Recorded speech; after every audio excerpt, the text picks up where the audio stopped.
ಎಲ್ಲರಿಗೂ ಶ್ರಾವಣ ಮಾಸದ ಭಾನುವಾರದಂದು ಶ್ರೀ ರಾಧಾ ಶ್ಯಾಮಚಂದ್ರ ಮಂದಿರದಲ್ಲಿ ಸಂಡೇ ಫೀಸ್ಟ್ ಕಾರ್ಯಕ್ರಮದಲ್ಲಿ ಶ್ರೀಮದ್ ಭಾಗವತಂ ಚರ್ಚೆಗೆ ಹೃತ್ಪೂರ್ವಕ ಸ್ವಾಗತ. ಇಂದು ನಾವು ಶ್ರೀಮದ್ ಭಾಗವತ ಪುರಾಣದ ಏಕಾದಶ ಸ್ಕಂದ ಪ್ರಥಮ ಅಧ್ಯಾಯ ಶಾಪಗ್ರಸ್ತ ಯದುವಂಶ ಇಂದ ಶ್ಲೋಕ 16 ಚರ್ಚೆ ಮಾಡಲು ಪ್ರಯತ್ನಿಸುತ್ತಿದ್ದೇವೆ. ಇಲ್ಲಿ ವರ್ಣಿಸುತ್ತಿರುವ ಲೀಲೆಯನ್ನು ಮುಸಲ ಲೀಲಾ ಎಂದು ಕೂಡ ಕರೆಯುತ್ತಾರೆ. ಸಾಧಾರಣವಾಗಿ ಭಕ್ತರಿಗೆ ಈ ಲೀಲೆಗಳು ಅಷ್ಟು ಆನಂದಪ್ರದಾಯಕವಲ್ಲ. ಯಾಕೆಂತಂದರೆ ಇಲ್ಲಿ ಕೃಷ್ಣ ತನ್ನ ಯದುವಂಶವನ್ನು ಅಂತಿಮಗೊಳಿಸುವಂತಹ ಒಂದು ಲೀಲೆಗಳು, ಆ ಕೃಷ್ಣನು ಕೂಡ ಅದೃಶ್ಯವಾಗುವಂಥ ಲೀಲೆಗಳು ಮುಂದಾಗುತ್ತೆ. ಭಕ್ತರಿಗೆ ಸದಾ ಭಗವಂತನ ಸೇವೆಯಲ್ಲಿ, ಭಗವಂತನ ಭಕ್ತರ ಸೇವೆಯಲ್ಲಿ ಇರುವಂತಹ ಹಂಬಲ ಹಾಗೂ ಆನಂದ. ಆದರೂ ಶ್ರೀಮದ್ ಭಾಗವತ ಪುರಾಣದಲ್ಲಿ ಶುಕದೇವ ಗೋಸ್ವಾಮಿಗಳು ಪರೀಕ್ಷಿತ್ ಮಹಾರಾಜನಿಗೆ ಈ ಲೀಲೆಯನ್ನು ವರ್ಣಿಸಿದ್ದಾರೆ. ಆದ್ದರಿಂದ ನಾವು ಕೂಡ ನಮ್ಮ ಶುದ್ಧೀಕರಣಕ್ಕೋಸ್ಕರ ಹಾಗೂ ನಮ್ಮ ಒಳಗಿರುವಂತಹ ನಾನಾ ರೀತಿಯ ದೋಷಗಳಿಂದ ಮುಕ್ತರಾಗಲಿಕ್ಕೋಸ್ಕರ ಈ ಲೀಲೆಗಳನ್ನು ಚರ್ಚೆ ಮಾಡುವುದು ತುಂಬ ಮುಖ್ಯವಾದಂಥದ್ದು. ಹಿಂದಿನ ತರಗತಿಗಳಲ್ಲಿ ಚರ್ಚೆ ಮಾಡಿರುವ ಹಾಗೆ ಯದುವಂಶದ ಬಾಲಕರು ಕೃಷ್ಣನ ಮಕ್ಕಳು ಮೊಮ್ಮಕ್ಕಳು ಎಲ್ಲರೂ ಒಂದು ತೀರ್ಥಕ್ಷೇತ್ರದಲ್ಲಿ ಸೇರಿದ್ದಾರೆ. ಅನೇಕ ಋಷಿಗಳು ಕೂಡ ಅಲ್ಲಿ ಆಗಮಿಸಿದ್ದಾರೆ. ನಾರದ, ಅತ್ರಿ ಎಲ್ಲರೂ ಸೇರಿರಬೇಕಾದರೆ ಎಲ್ಲ ಯದುವಂಶದವರು ನಾನಾ ರೀತಿಯ ಸೇವೆಗಳನ್ನು ಮಾಡ್ತಾ ಇದ್ದಾರೆ ಋಷಿಗಳದ್ದು. ಯಾಕೆಂತ ಹೇಳಿದ್ರೆ ಒಂದು ಅಪಶಕುನಗಳು ಕಂಡು ಬರ್ತಾ ಇದೆ ವಾತಾವರಣದಲ್ಲಿ. ಆದ್ದರಿಂದ ಕೃಷ್ಣನಿಗೆ ಗೊತ್ತಿದೆ ಮುಂದೆ ಕಲಿಯುಗ ಪ್ರವೇಶ ಆಗಬೇಕಾಗಿದೆ. ಇಲ್ಲಿ ತನಕ ಕೃಷ್ಣ ಇರ್ತಾನೆ, ಕಲಿಯುಗ ಪ್ರವೇಶ ಮಾಡಲಿಕ್ಕೆ ಆಗೋದಿಲ್ಲ. ಕೃಷ್ಣನೂ ಆಗಲಿ ಯದುವಂಶದವರಾಗಲಿ ಇರೋದರಿಂದ ಕಲಿಯ ಪ್ರವೇಶ ಇಲ್ಲ, ಆದರೆ ಕಲಿ ಪ್ರವೇಶ ಆಗಬೇಕಾಗಿದೆ. ಅದರ ಜೊತೆಯಲ್ಲಿ ನಾನಾ ಕಾರಣಗಳು ಕೂಡ ನೀಡಿದ್ದಾರೆ. ಹೇಗೆ ನಾನಾ ದೇವತೆಗಳು ಯದುವಂಶದಲ್ಲಿ ಪ್ರಕಟವಾಗಿದ್ದರು, ಮತ್ತು ನಾನಾ ವಿಷ್ಣು ರೂಪಗಳು ಕೂಡ, ವಿಷ್ಣು ಮೂರ್ತಿಗಳು ಕೂಡ ಕೃಷ್ಣನಲ್ಲಿ ಆಗಮಿಸಿದರು ನಾನಾ ಲೀಲೆಗಳನ್ನು ಮಾಡಲಿಕ್ಕೆ. ಅದರಿಂದ ಅವ್ರನ್ನೆಲ್ಲ ತಮ್ಮ ಧಾಮಗಳಿಗೆ ಕಳಿಸ್ಲಿಕ್ಕೋಸ್ಕರ ಭಗವಂತ ಈ ಅಂತಿಮ ಲೀಲೆಯನ್ನು ಮಾಡ್ದ. ಹಾಗೂ ತಾನೂ ಕೂಡ ಗೋಲಕ ವೃಂದಾವನಕ್ಕೆ ತನ್ನ ಶುದ್ಧವಾದ ಭಕ್ತಾದಿಗಳ ಜೊತೆ ಮರಳಬೇಕಾಗಿತ್ತು. ಎಲ್ಲ ಕಾರಣಗಳಿಂದ ಈ ಲೀಲೆ ಅನ್ನೋದು ಪ್ರಕಟವಾಗುತ್ತೆ. ಈ ಬಾಲಕರು, ಸಣ್ಣ ಬಾಲಕರು ತುಂಟಾಟ ಮಾಡುತ್ತಾ ಸಾಂಬನಿಗೆ ಒಂದು ಸ್ತ್ರೀಯ ವೇಷವನ್ನು ಧರಿಸಿ, ಮತ್ತು ಅವಳ ಹೊಟ್ಟೆಯಲ್ಲಿ ಏನೋ ಒಂದು ಮುದ್ದೆಯನ್ನು ಇಟ್ಟು ಋಷಿಗಳ ಮುಂದೆ ಈ ಸುಂದರ ಕನ್ಯೆ ಗರ್ಭವತಿಯಾಗಿದ್ದಾಳೆ, ಅವಳಿಗೆ ಯಾವ ಮಗು ಹುಟ್ಟುತ್ತೆ, ಹೆಣ್ಣು ಮಗುನ ಗಂಡು ಮಗುನ ತಿಳಿಸಿ ಎಂದು ಚೇಷ್ಟೆ ಮಾಡ್ತಾರೆ. ಆದರೆ ಋಷಿಗಳು ಇದನ್ನು ಹಾಸ್ಯ ಭಾವನೆಯಲ್ಲಿ ಸ್ವೀಕರಿಸೋದಿಲ್ಲ. ಅವರಿಗೆ ಇದು ಅಪಮಾನ ಅನಿಸುತ್ತೆ. ಅದರಿಂದ ತುರಂತವಾಗಿ ದೈವ ಸಂಕಲ್ಪದಿಂದ, ಸಾಧಾರಣವಾಗಿ ಋಷಿಗಳು ತಾಳ್ಮೆ ಭಾವನೆಯನ್ನು ಹೊಂದಿರುವಂಥವರು, ಆದರೆ ದೈವ ಸಂಕಲ್ಪದಿಂದ ಅವರಲ್ಲಿ ಕ್ರೋಧ ಉತ್ಪನ್ನ ಆಗುತ್ತೆ. ಆ ಕ್ರೋಧದಿಂದ ಅವರು ಶಾಪವನ್ನು ಹಾಕ್ತಾ ಇದ್ದಾರೆ. ಎಲ್ಲರೂ ಹೇಳಿ: ಏವಂ ಪ್ರಲಬ್ಧ ಮುನಯಃ ತಾನೂಚುಃ ಕುಪಿತಾನ್ ನೃಪ ಜನಯಿಷ್ಯತಿ ವೋ ಮಂದ ಮುಷಲಂ ಕುಲನಾಶನಂ. ಹೇ ರಾಜನೇ, ಈ ವಂಚನೆಯಿಂದ ಅಪಮಾನಿತರಾದ ಮುನಿಗಳು ಕೋಪಗೊಂಡು ಬಾಲಕರನ್ನು ಕುರಿತು, ಹೇ ಮೂರ್ಖರೇ, ಆಕೆ ಒಂದು ಕಬ್ಬಿಣದ ಮುಸಲಕ್ಕೆ ಜನ್ಮ ನೀಡುತ್ತಾಳೆ ಹಾಗೂ ಅದು ನಿಮ್ಮ ಇಡೀ ವಂಶವನ್ನು ನಾಶ ಮಾಡುತ್ತದೆ ಎಂದು ಹೇಳಿದರು. ಋಷಿಗಳು ಶಾಪ ಹಾಕಿದ ತಕ್ಷಣ ಎಲ್ಲ ಬಾಲಕರು ಗಾಬರಿಯಿಂದ ಆ ಸೀರೆಯನ್ನು ತೆಗೆದು ನೋಡಿದಾಗ ಅಲ್ಲಿ ಒಂದು ಕಬ್ಬಿಣದ ಗದೆ ಪ್ರಕಟವಾಗಿರುತ್ತೆ. ಭಯಭೀತರಾಗ್ತಾರೆ. ಮಕ್ಕಳು ಅಂದ್ಕೋತಾರೆ, ನಾವು ಸುಮ್ಮನೆ ತುಂಟಾಟ ಮಾಡಿದ್ವಿ, ಅದಕ್ಕೆ ಯಾಕೆ ಇಷ್ಟು ಕ್ರೋಧಿತರಾಗಬೇಕು. ಆದರೂ ಈಗ ಏನು ಮಾಡಲಿಕ್ಕೆ ಆಗೋದಿಲ್ಲ. ತುರಂತವಾಗಿ ಆ ಕಬ್ಬಿಣದ ತುಂಡನ್ನು, ಗದೆಯನ್ನು, ಮುಸಲ ತೆಗೆದುಕೊಂಡು ಹೋಗಿ ರಾಜ ಉಗ್ರಸೇನನಿಗೆ ಅರ್ಪಣೆ ಮಾಡ್ತಾರೆ. ಆಗಿದ್ದ ವಿಷಯಗಳನ್ನು ತಿಳಿಸ್ತಾರೆ. ಉಗ್ರಸೇನ ಆ ಕಬ್ಬಿಣದ ಮುಸಲವನ್ನು ಪುಡಿ ಪುಡಿ ಮಾಡಿ ಸಮುದ್ರಕ್ಕೆ ಬಿಸಾಕಿ ಅಂತ ಹೇಳ್ತಾರೆ. ಹಾಗೆಯೇ ಆ ಕಬ್ಬಿಣದ ಪುಡಿಗಳು ನೀರಿನಲ್ಲಿ ಮಿಶ್ರಣವಾಗೋದಿಲ್ಲ, ಬದಲಾಗಿ ಅದೆಲ್ಲವೂ ಕೂಡ ಸಮುದ್ರ ತೀರಕ್ಕೆ ಬಂದು ದಟ್ಟವಾದಂತಹ ಕಬ್ಬಿಣದ ಖಡ್ಗಗಳಾಗಿ, ಹುಲ್ಲಿನ ಖಡ್ಗಗಳಾಗಿ ಬೆಳೆಯುತ್ತೆ. ಆದರೆ ಅದರಲ್ಲಿ ಒಂದು ದೊಡ್ಡ ತುಂಡು, ಅದು ಒಂದು ಮೀನು ನುಂಗುತ್ತೆ. ಕಾಲಕ್ರಮೇಣ ಆ ಮೀನುಗಾರನಿಗೆ ಸಿಕ್ಕಿ ಅದರ ಹೊಟ್ಟೆಲಿರುವಂತಹ ತುಂಡು ಜರ ಅನ್ನುವಂತಹ ಬೇಟೆಗಾರನಿಗೆ ಸಿಗುತ್ತೆ. ಮುಂದೆ ಆ ಬೇಟೆಗಾರನೇ ಜರ ಕೃಷ್ಣನ ಪಾದಕ್ಕೆ ಬಾಣವನ್ನು ಬಿಡುತ್ತಾನೆ. ಸೊ ಹೀಗೆ ಈ ಯದುವಂಶದ ಅದೃಶ್ಯ ಲೀಲೆ ಪೂರ್ಣಗೊಳ್ಳುತ್ತೆ. ಇಲ್ಲಿ ಪ್ರಭುಪಾದರು ಭಾವಾರ್ಥದಲ್ಲಿ ನಾವು ಅಪರಾಧಗಳಿಂದ ಎಚ್ಚರಿಕೆ ಇರಬೇಕು. ಜೀವನ ಹಾಸ್ಯ ಮಾಡಲಿಕ್ಕಲ್ಲ. ಬಹುನಾಂ ಜನ್ಮನಾಮಂತೆ ಜ್ಞಾನವಾನ್ ಮಾಂ ಪ್ರಪದ್ಯತೆ. ಭಕ್ತಿವಿನೋದ್ ಠಾಕೂರ್ ಹೇಳ್ತಾರೆ, ದುರ್ಲಭ ಮಾನವ ಜನ್ಮ ಸತ್ಸಂಖ್ಯೆ.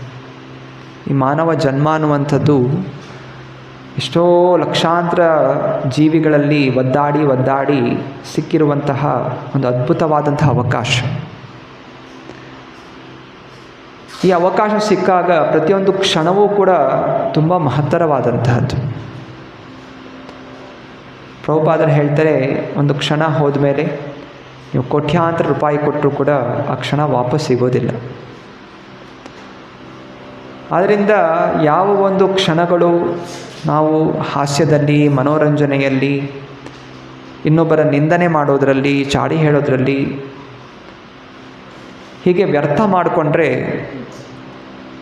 ನಾವು ನಮ್ಮ ಕಾಲಿಗೆ ಕಲ್ಲನ್ನು ಹಾಕ್ಕೊಂಡು ಹಾಕಿ.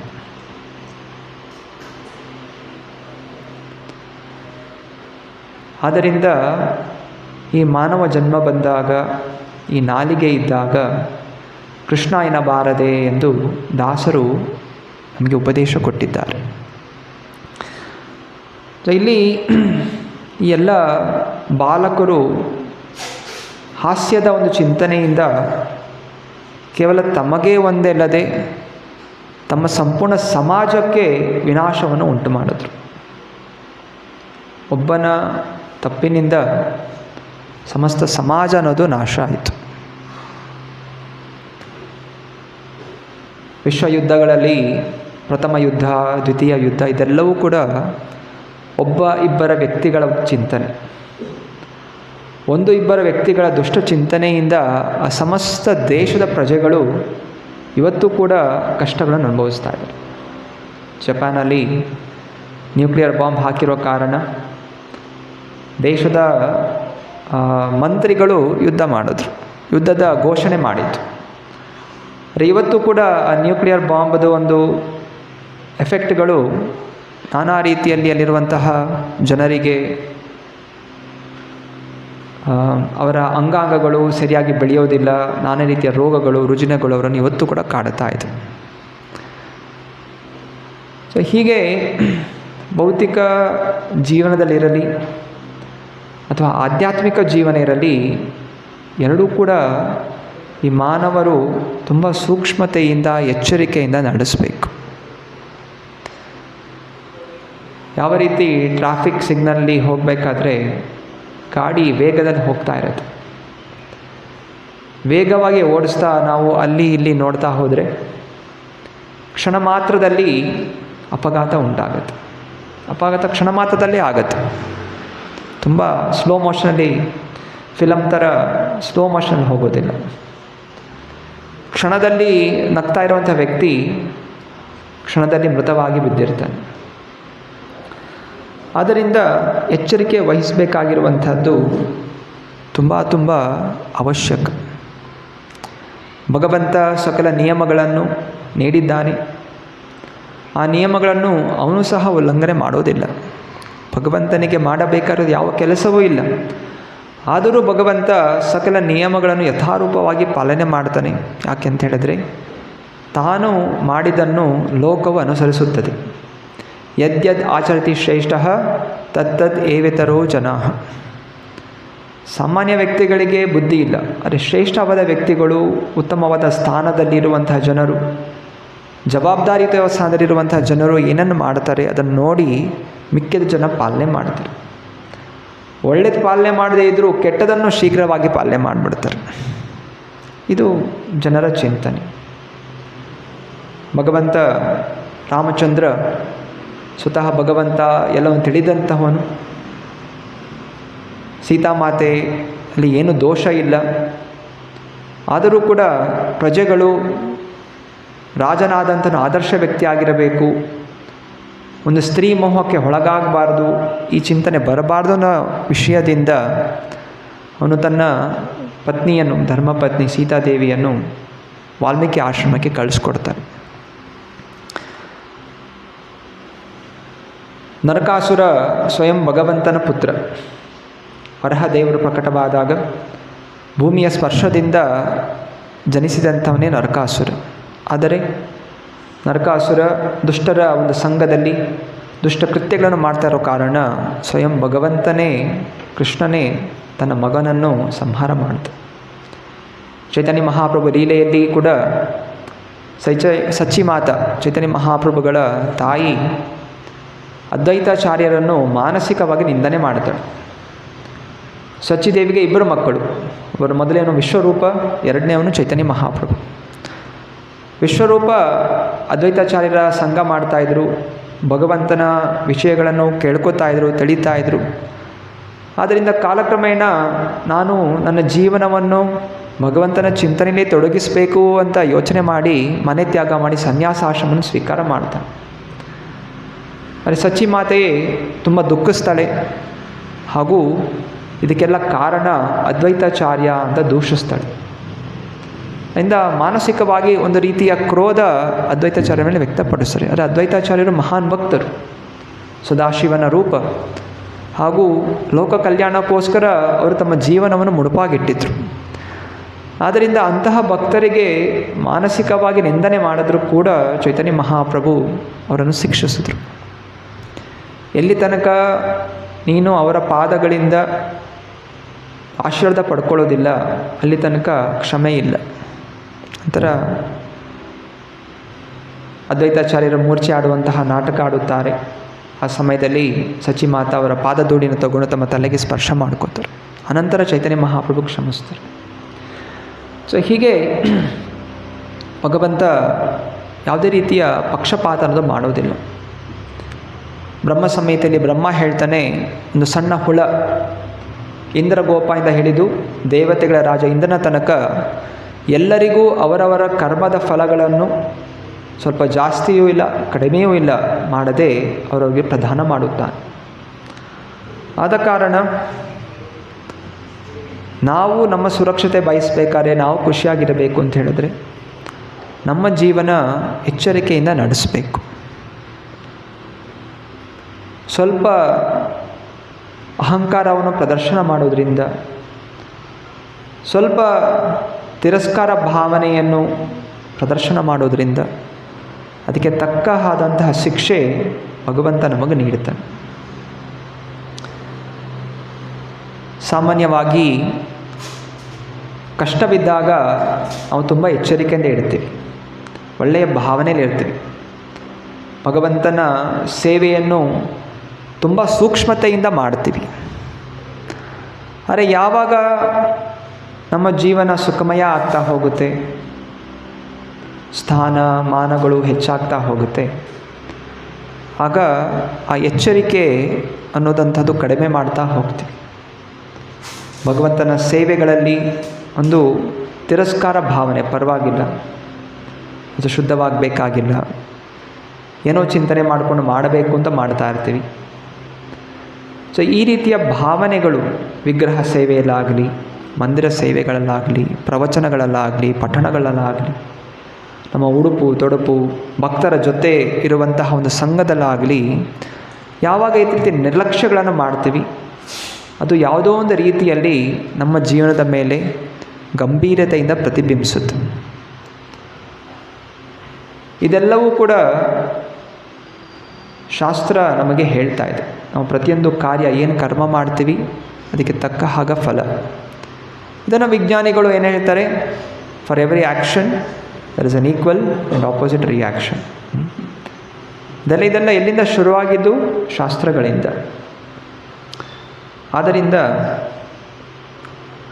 ಅಹಂಕಾರ ಮೂಡಿದಂತಹ ವ್ಯಕ್ತಿ ಆ ಭ್ರಮೆಗೆ ಒಳಗಾದಾಗ ತಾನು ಮಾಡಿದ್ದೇ ಸರಿ, ತಾನು ಮಾಡಿದ್ದು ಅಲ್ಲಿ ಏನು ದೋಷ ಇಲ್ಲ ಅಂತ ಹೇಳಿ ಅವನು ವಾದ ಮಾಡಲಿಕ್ಕೆ ಶುರು ಮಾಡ್ತಾನೆ. ಸೊ ಈ ಎಲ್ಲ ಗುಣಗಳು ನಮಗೆ ಮುಂದೆ ಬರುವಂತಹ ಒಂದು ಅಪಘಾತಗಳಿಗೆ ಎಚ್ಚರಿಕೆ, ಇದೆಲ್ಲ ಚಿಹ್ನೆಗಳು.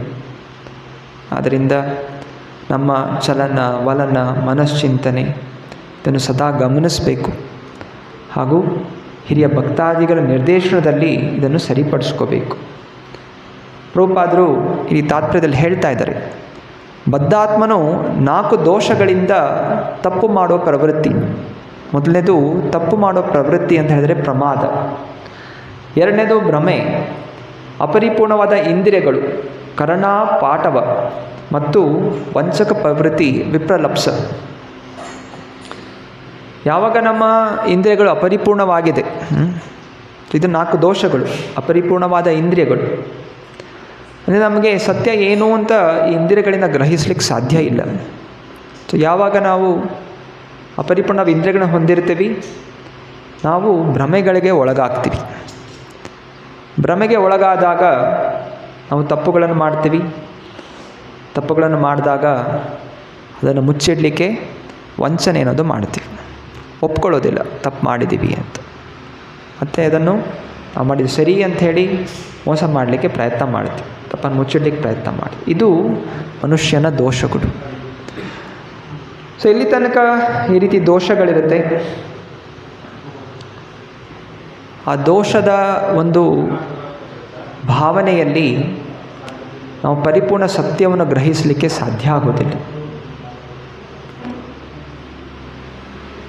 ಶ್ರೀಲ ಪ್ರಭುಪಾದರು ಹಲವು ಬಾರಿ ಹೇಳ್ತಾರೆ, ಹೇಗೆ ಪಾಶ್ಚಾತ್ಯ ದೇಶಗಳಿಗೆ ಹೋದಾಗ ಪಾಶ್ಚಾತ್ಯ ದೇಶದಲ್ಲೂ ಕೇಳ್ತಾಯಿದ್ರು, ನಾವು ಕೂಡ ಬೈಬಲ್ ಪಠಣ ಮಾಡ್ತೀವಿ, ನಾವು ಚರ್ಚ್ಗೆ ಹೋಗ್ತೀವಿ, ಯಾಕೆ ಬದಲಾವಣೆ ಇಲ್ಲಿ ಆಗ್ತಾಯಿಲ್ಲ, ಯಾಕೆ ಜನರು ಡ್ರಗ್ ಅಡಿಕ್ಟ್ಸ್ ಆಗ್ತಾ ಇದ್ದಾರೆ, ಯಾಕೆ ಈ ರೀತಿ ಎಲ್ಲ ಯುದ್ಧಗಳಾಗ್ತಾ ಇದೆ?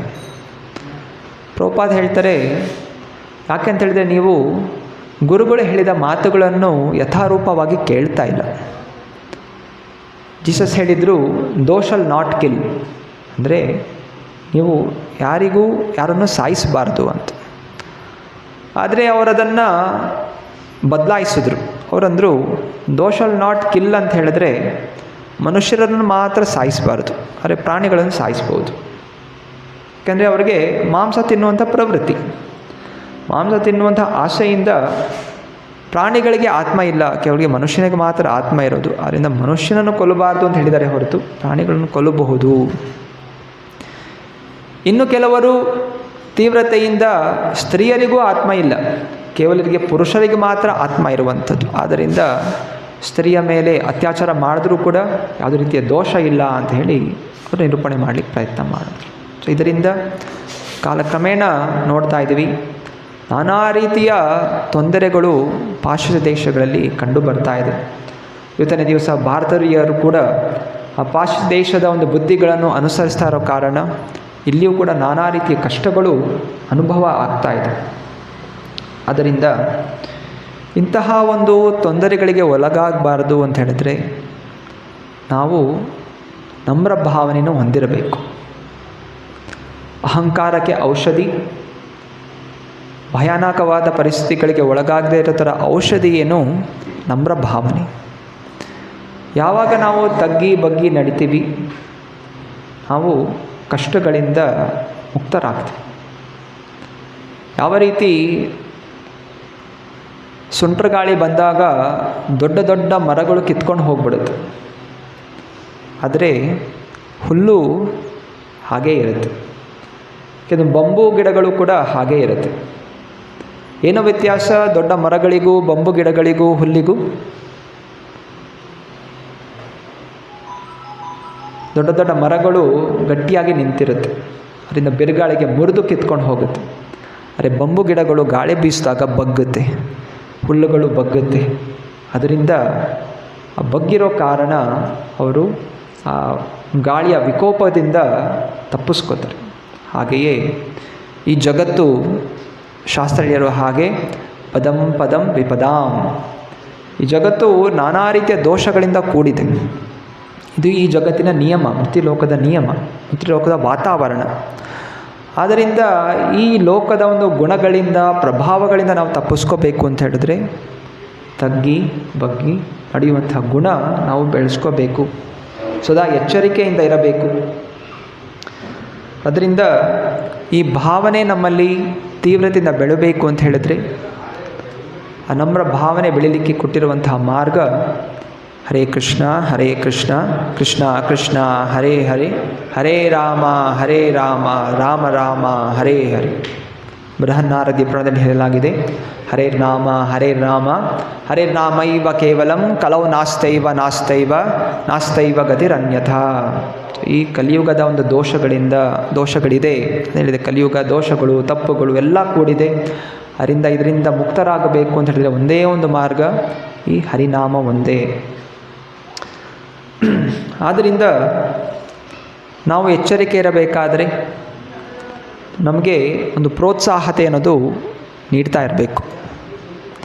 ಸೊ ಪ್ರೋತ್ಸಾಹ ಒಂದು ಆಚಾರ್ಯರು ವರ್ಣಿಸ್ತಾರೆ, ಒಂದು ಪಾಸಿಟಿವ್ ಪ್ರೋತ್ಸಾಹ, ಎರಡನೇದು ನೆಗೆಟಿವ್ ಪ್ರೋತ್ಸಾಹ.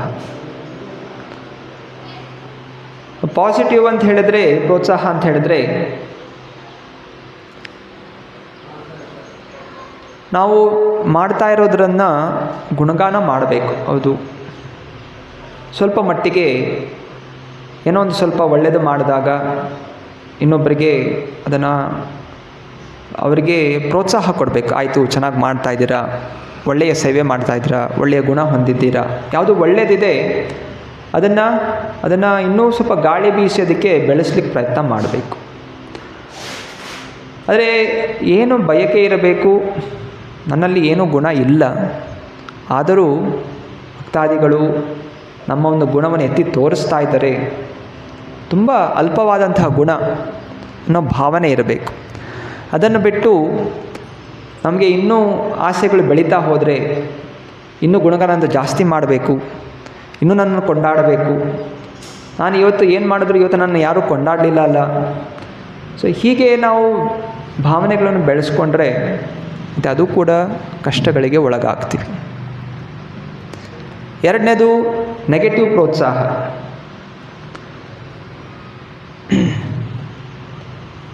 ಸೊ ಕೆಲವೊಮ್ಮೆ ಈ ತಪ್ಪುಗಳು ಮಾಡಬಾರ್ದು ಅಂತ ಎಚ್ಚರಿಕೆಯನ್ನು ಕೊಡಬೇಕು.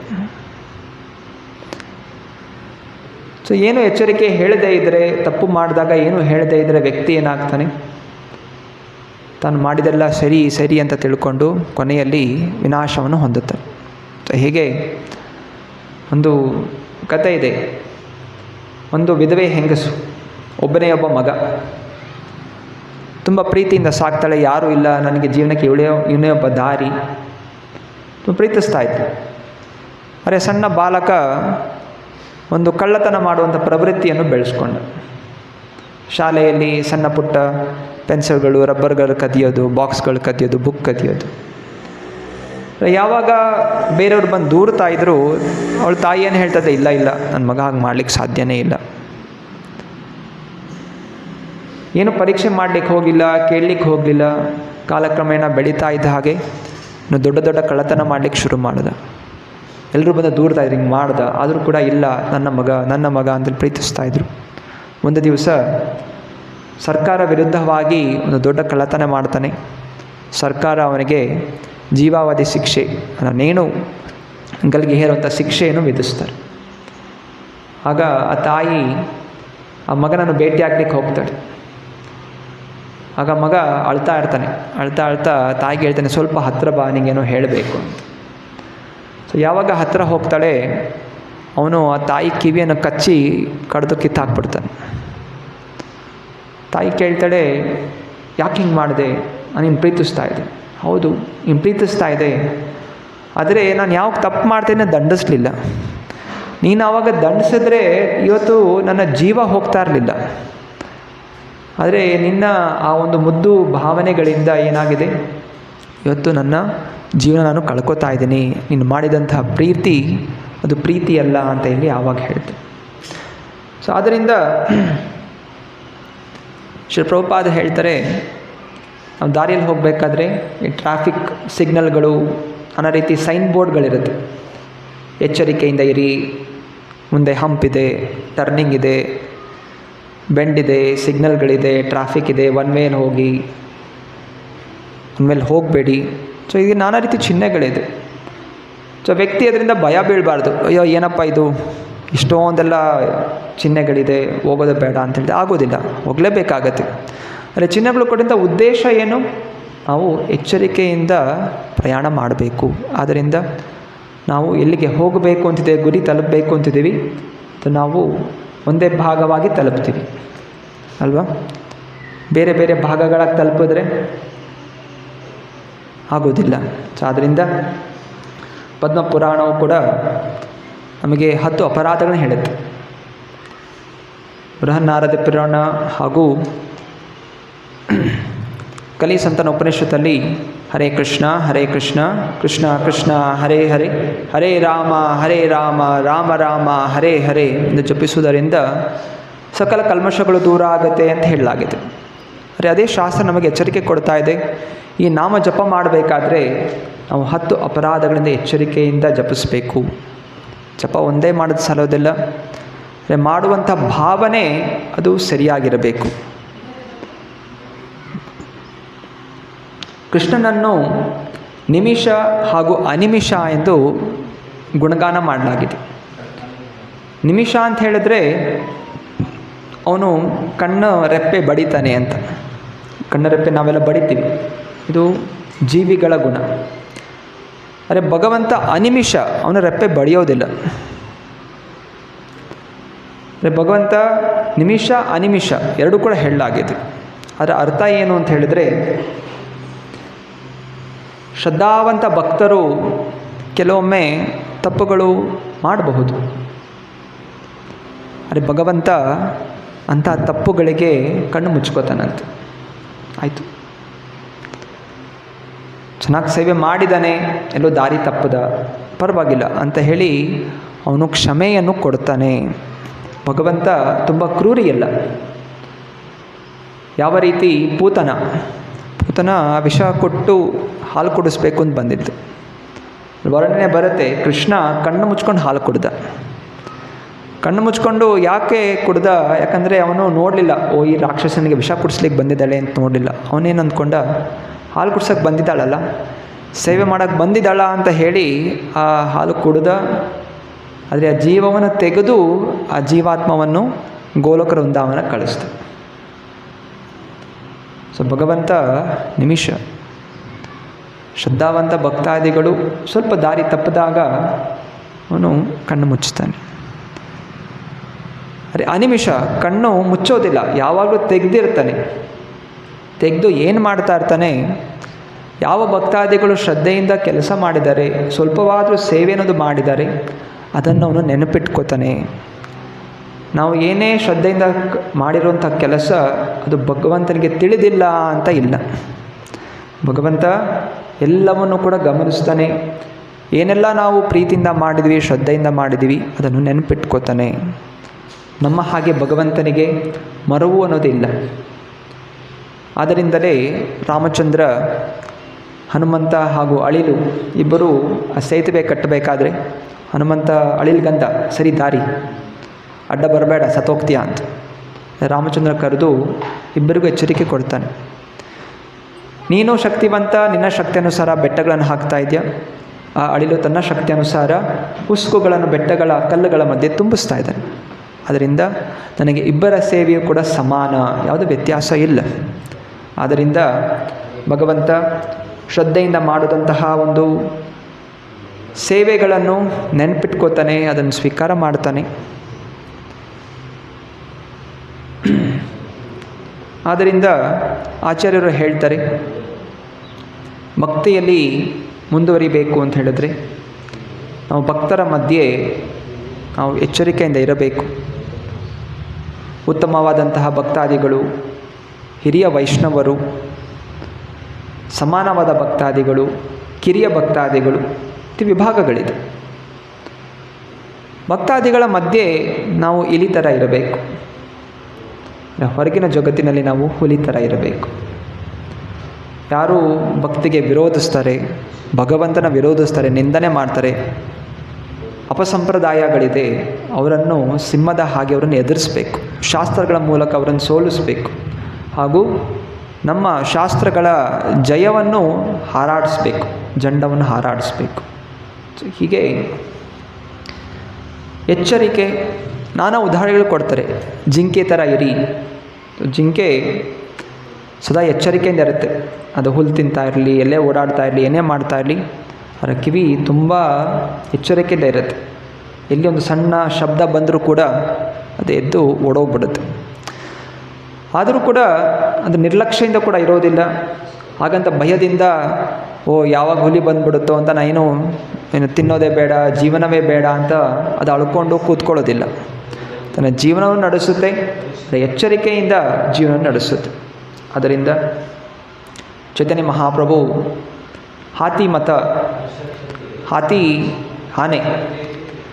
ಆನೆ ಗಂಟಾನುಗಟ್ಟಲೆ ನದಿಯಲ್ಲಿ ಕೂತ್ಕೊಂಡು, ನೀರು ಸರೋವರದಲ್ಲಿ ಕೂತ್ಕೊಂಡು ಸ್ನಾನ ಮಾಡುತ್ತೆ.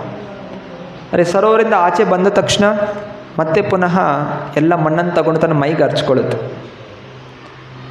ಇದು ಹಾತಿ ಮತ. ಇಂಥ ಹಾತಿ ಬುದ್ಧಿ ಬೆಳೆಸ್ಕೋಬಾರ್ದು. ಭಕ್ತಿಗೆ ಬಂದಿದ್ದೀವಿ, ಕೃಷ್ಣ ಭಕ್ತಿ ನಮಗೆ ಸಿಕ್ಕಿದೆ, ಗುರುಗಳ ಕೃಪೆಯಿಂದ, ವೈಷ್ಣವರ ಕೃಪೆಯಿಂದ ನಾವು ಇವತ್ತಿನ ದಿವಸ ಹರೇ ಕೃಷ್ಣ ಮಹಾಮಂತ್ರನ ಜಪಿಸ್ತಾ ಇದ್ವಿ. ಗೋಲೋಕೇರ ಪ್ರೇಮದನ ಹರಿನಾಮ ಸಂಕೀರ್ತನ. ಈ ಹರೇ ಕೃಷ್ಣ ಮಹಾಮಂತ್ರ ಗೋಲೋಕ ವೃಂದಾವನದ ಒಂದು ಅದ್ಭುತವಾದಂತಹ, ಶ್ರೇಷ್ಠವಾದಂತಹ ಒಂದು ವಸ್ತು. ಅದನ್ನು ನಮಗೆ ಚೈತನ್ಯ ಮಹಾಪ್ರಭುಗಳು ಕೊಟ್ಟಿದ್ದಾರೆ. ಅದನ್ನು ನಾವು ಎಚ್ಚರಿಕೆಯಿಂದ ಅದನ್ನು ಸ್ವೀಕಾರ ಮಾಡಬೇಕು, ಅದನ್ನು ಜಪಿಸಬೇಕು. ಆಗ ನಮಗೆ ಪರಿಪೂರ್ಣವಾದಂತಹ ಫಲ ಅನ್ನೋದು ಸಿಗುತ್ತೆ. ಶ್ರೀಲ ಭಕ್ತಿ ಸಿದ್ಧಾಂತ ಠಾಕೂರರು ಹೇಳ್ತಾರೆ, ನಮ್ಮ ಇಂದ್ರಿಯಗಳು ಅಪರಿಪೂರ್ಣ. ಆದ್ದರಿಂದ ನಾನಾ ಸಮಯಗಳಲ್ಲಿ ನಾವು ಹಗ್ಗವನ್ನು ಹಾವು ಅಂತ ತಿಳ್ಕೊತೀವಿ, ಅಥವಾ ಮುತ್ತನ್ನು ಕಲ್ಲು ಅಂತ ತಿಳ್ಕೊತೀವಿ, ಭಕ್ತರನ್ನು ಅಸುರರು ಅಂತ ತಿಳ್ಕೊತೀವಿ. ಇದೆಲ್ಲವೂ ಕೂಡ ನಮ್ಮೊಳಗಿರುವಂಥ ಅಹಂಕಾರದಿಂದ, ಈ ಒಂದು ಅಜ್ಞಾನಗಳಿಂದ, ಈ ಅಪರಿಪೂರ್ಣವಾದ ಇಂದ್ರಿಯಗಳಿಂದ. ಇಂತಹ ಒಂದು ಚಿಂತನೆಯಿಂದ ಹೊರಗೆ ಬರಬೇಕು ಅಂತ ಹೇಳಿದ್ರೆ ನಾವು ಗುರುಗಳ ಆಶ್ರಯದಲ್ಲಿರಬೇಕು, ಭಕ್ತರ ಆಶ್ರಯದಲ್ಲಿರಬೇಕು. ಯಾವಾಗ ಆಶ್ರಯದಲ್ಲಿರ್ತೀವಿ, ನಮಗೆ ಸರಿ ಯಾವುದು, ತಪ್ಪು ಯಾವುದು ಅನ್ನೋದನ್ನು ಮಾರ್ಗದರ್ಶನ ಕೊಡಲಿಕ್ಕೆ, ಮಾರ್ಗದರ್ಶನದಲ್ಲಿ ನಡೀಲಿಕ್ಕೆ ಸುಲಭವಾಗುತ್ತೆ. ಸೊ ಯಾರಿಗೆ ಕಣ್ಣು ಕಾಣೋದಿಲ್ಲ, ಯಾರಿಗೆ ಕಣ್ಣು ಕಾಣುತ್ತೆ, ಅವ್ರ ಜೊತೆಯಲ್ಲಿ ಹೋದರೆ ಅವರ ಜೀವನ ಸುಖಮಯವಾಗುತ್ತೆ. ಶ್ರೀ ಪ್ರಭುಪಾದರು ಕತೆ ಹೇಳ್ತಾರೆ. ಒಂದು ಊರಲ್ಲಿ ಅನೇಕ ಜನ ಕುರುಡರು ಇರ್ತಾರೆ. ಅಲ್ಲಿಗೆ ಒಂದು ಸರ್ಕಸ್ ಬರುತ್ತೆ. ಸರ್ಕಸಲ್ಲಿ ಒಂದು ದೊಡ್ಡ ಆನೆ ಬಂದಿರುತ್ತೆ. ಎಲ್ಲರೂ ಆನೆ ಬಂದಿದೆ, ಆನೆ ಬಂದಿದೆ ಅಂತ. ಎಲ್ಲ ಕುರುಡರು ಕೂಡ ನಾವು ಕೂಡ ಆನೆ ನೋಡಬೇಕು ಅಂತ ಹೋಗ್ತಾರೆ. ಕಣ್ಣು ಕಾಣೋದಿಲ್ಲ, ಅವರು ಹೋಗ್ತಾರೆ. ಅಲ್ಲಿ ಹೋದಾಗ 5-6 ಜನ ಕುರುಡರು ಒಬ್ಬ ಕಾಲಿಟ್ಕೋತಾನೆ, ಒಬ್ಬ ಸೊಂಡ್ಲು ಇಟ್ಕೋತಾನೆ, ಒಬ್ಬ ದಂತವನ್ನು ಇಟ್ಕೋತಾನೆ, ಒಬ್ಬ ಬಾಲ ಇಟ್ಕೋತಾನೆ, ಒಬ್ಬ ಅದ್ರ ಕಿವಿಗಳನ್ನ ಇಟ್ಕೋತಾನೆ. ಮತ್ತು ಒಬ್ಬೊಬ್ಬ ಒಂದೊಂದು ಥರ ಹೇಳ್ತಾನೆ. ಒಬ್ಬ ಕಾಲಿಟ್ಕೊಂಡು ಹೇಳ್ತಾನೆ, ಓ ಆನೆ ಅಂತ ಹೇಳಿದ್ರೆ ಇದು ದೊಡ್ಡ ಮರದ ಹಾಗೆ ಇದೆ, ತೆಂಗಿನ ಮರ ಥರ ಇದೆ, ಉದ್ದಕ್ಕೆ ಗುಂಡಕ್ಕಿದೆ ಅಂತ. ಇನ್ನೊಬ್ಬ ಹೇಳ್ತಾನೆ, ಇಲ್ಲ ಇಲ್ಲ ಇದು ಆನೆ ಹಾಗಿಲ್ಲ. ಬಾಲ ಇಟ್ಕೊಂಡು ಹೇಳ್ತಾನೆ, ಇಲ್ಲ ಇದು ತುಂಬ ಸಣ್ಣಕ್ಕಿದೆ, ಮತ್ತು ಏನೋ ಬೇರೆ ಥರಗಳ ಥರ ಏನೋ ಇದೆ.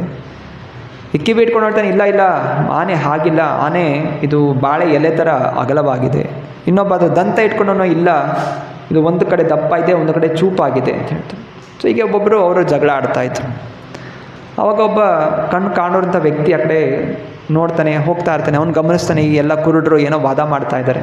ಹೇಳ್ತಾರೆ, ನೋಡಪ್ಪ ನೀವೆಲ್ಲ ಹೇಳಿದ್ದು ಸತ್ಯನೇ, ಆದರೆ ಬರೀ ಅದೇ ಸತ್ಯ ಅಲ್ಲ, ನೀವು ಹೇಳಿದ್ದನ್ನೆಲ್ಲ ಜೋಡಿಸೋಣ. ನೀನಂದೆ ಇದು ಏನೋ ತೆಂಗಿನ ಮರ ಥರ ಇದೆ, ಇದು ಆನೆಯ ಕಾಲು. ಇದು ಬಾಳೆ ಎಲೆ ಥರ ಇದೆ, ಇದು ಆನೆಯ ಕಿವಿ. ಇನ್ನೊಬ್ಬ ಅದು ಕೂದಲುಗಳಿದೆ, ಇದು ಆನೆಯ ಬಾಲ. ಇದೇನು ಚೂಪಾಗಿದೆ, ಅದು ಆನೆಯ ದಂತ.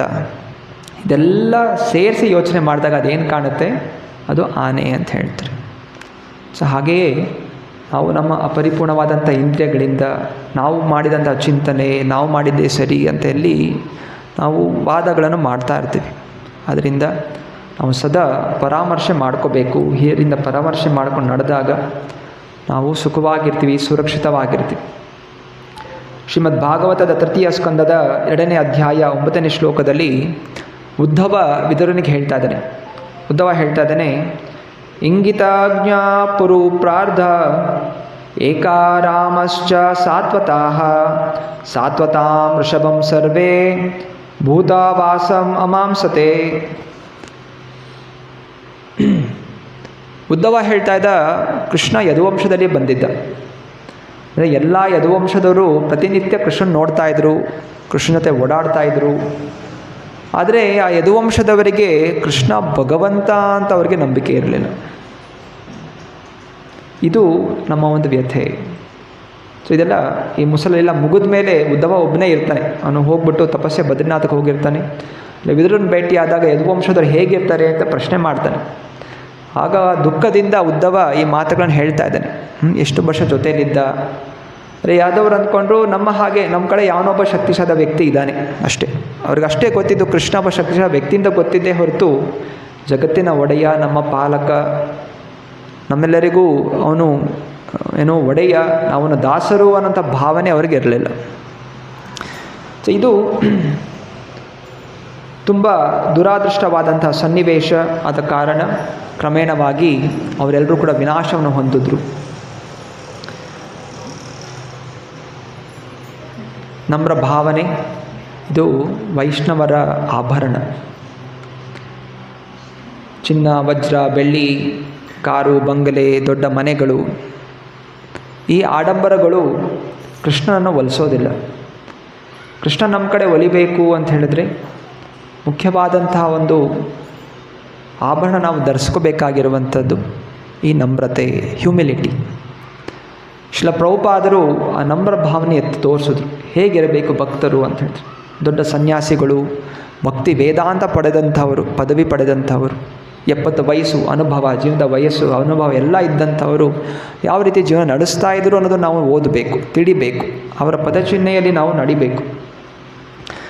ಒಮ್ಮೆ ಅವರು ಸ್ನೇಹಿತರು OBL ಕಪೂರ್ ಅಂತ,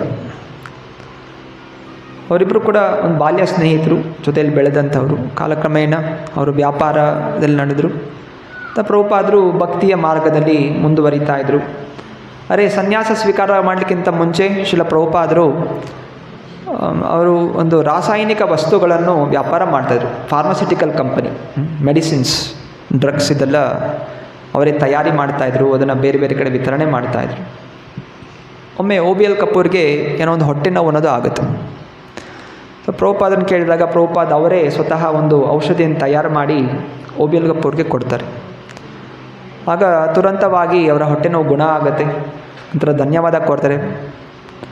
ನಂತರ ಪ್ರಭುಪಾದರಿಗೆ ಹೇಳ್ತಾರೆ, ನನಗೆ ಈ ಔಷಧಿಗಳು ಅಷ್ಟು ನನಗೆ ಬೇಕಾಗಿಲ್ಲ, ನನಗೆ ನೀವು ಯಾವುದು ಔಷಧಿ ತೊಗೋತೀರಾ ಆ ಔಷಧಿ ನನಗೆ ಬೇಕು ಅಂತ ಕೇಳ್ತಾರೆ. ಪ್ರಭುಪಾದ ಹೇಳ್ತಾರೆ, ನಾನು ಯಾವ ಔಷಧಿ ತೊಗೋತಾ ಇದ್ದೀನಿ ಅಂತ.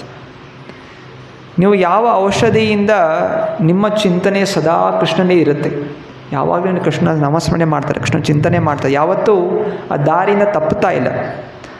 ಅದರಿಂದ ನೀನು ಯಾವ ಔಷಧಿನ ತಗೋತಾ ಇದೆಯಾ ಆ ಔಷಧಿ ನನಗೆ ಕೊಡು ಅಂತ ಹೇಳ್ತಾರೆ. ಪ್ರಭುಪಾದ ಹೇಳ್ತಾರೆ, ಔಷಧಿ ಆ ಫಾರ್ಮುಲಾ ಇನ್ನೂ ಮಾಡಿಲ್ಲ, ಮಾಡ್ತಾ ಇದ್ದೀನಿ, ಸ್ವಲ್ಪ ಸಮಯದ ನಂತರ ಕೊಡ್ತೀನಿ ಅಂತ.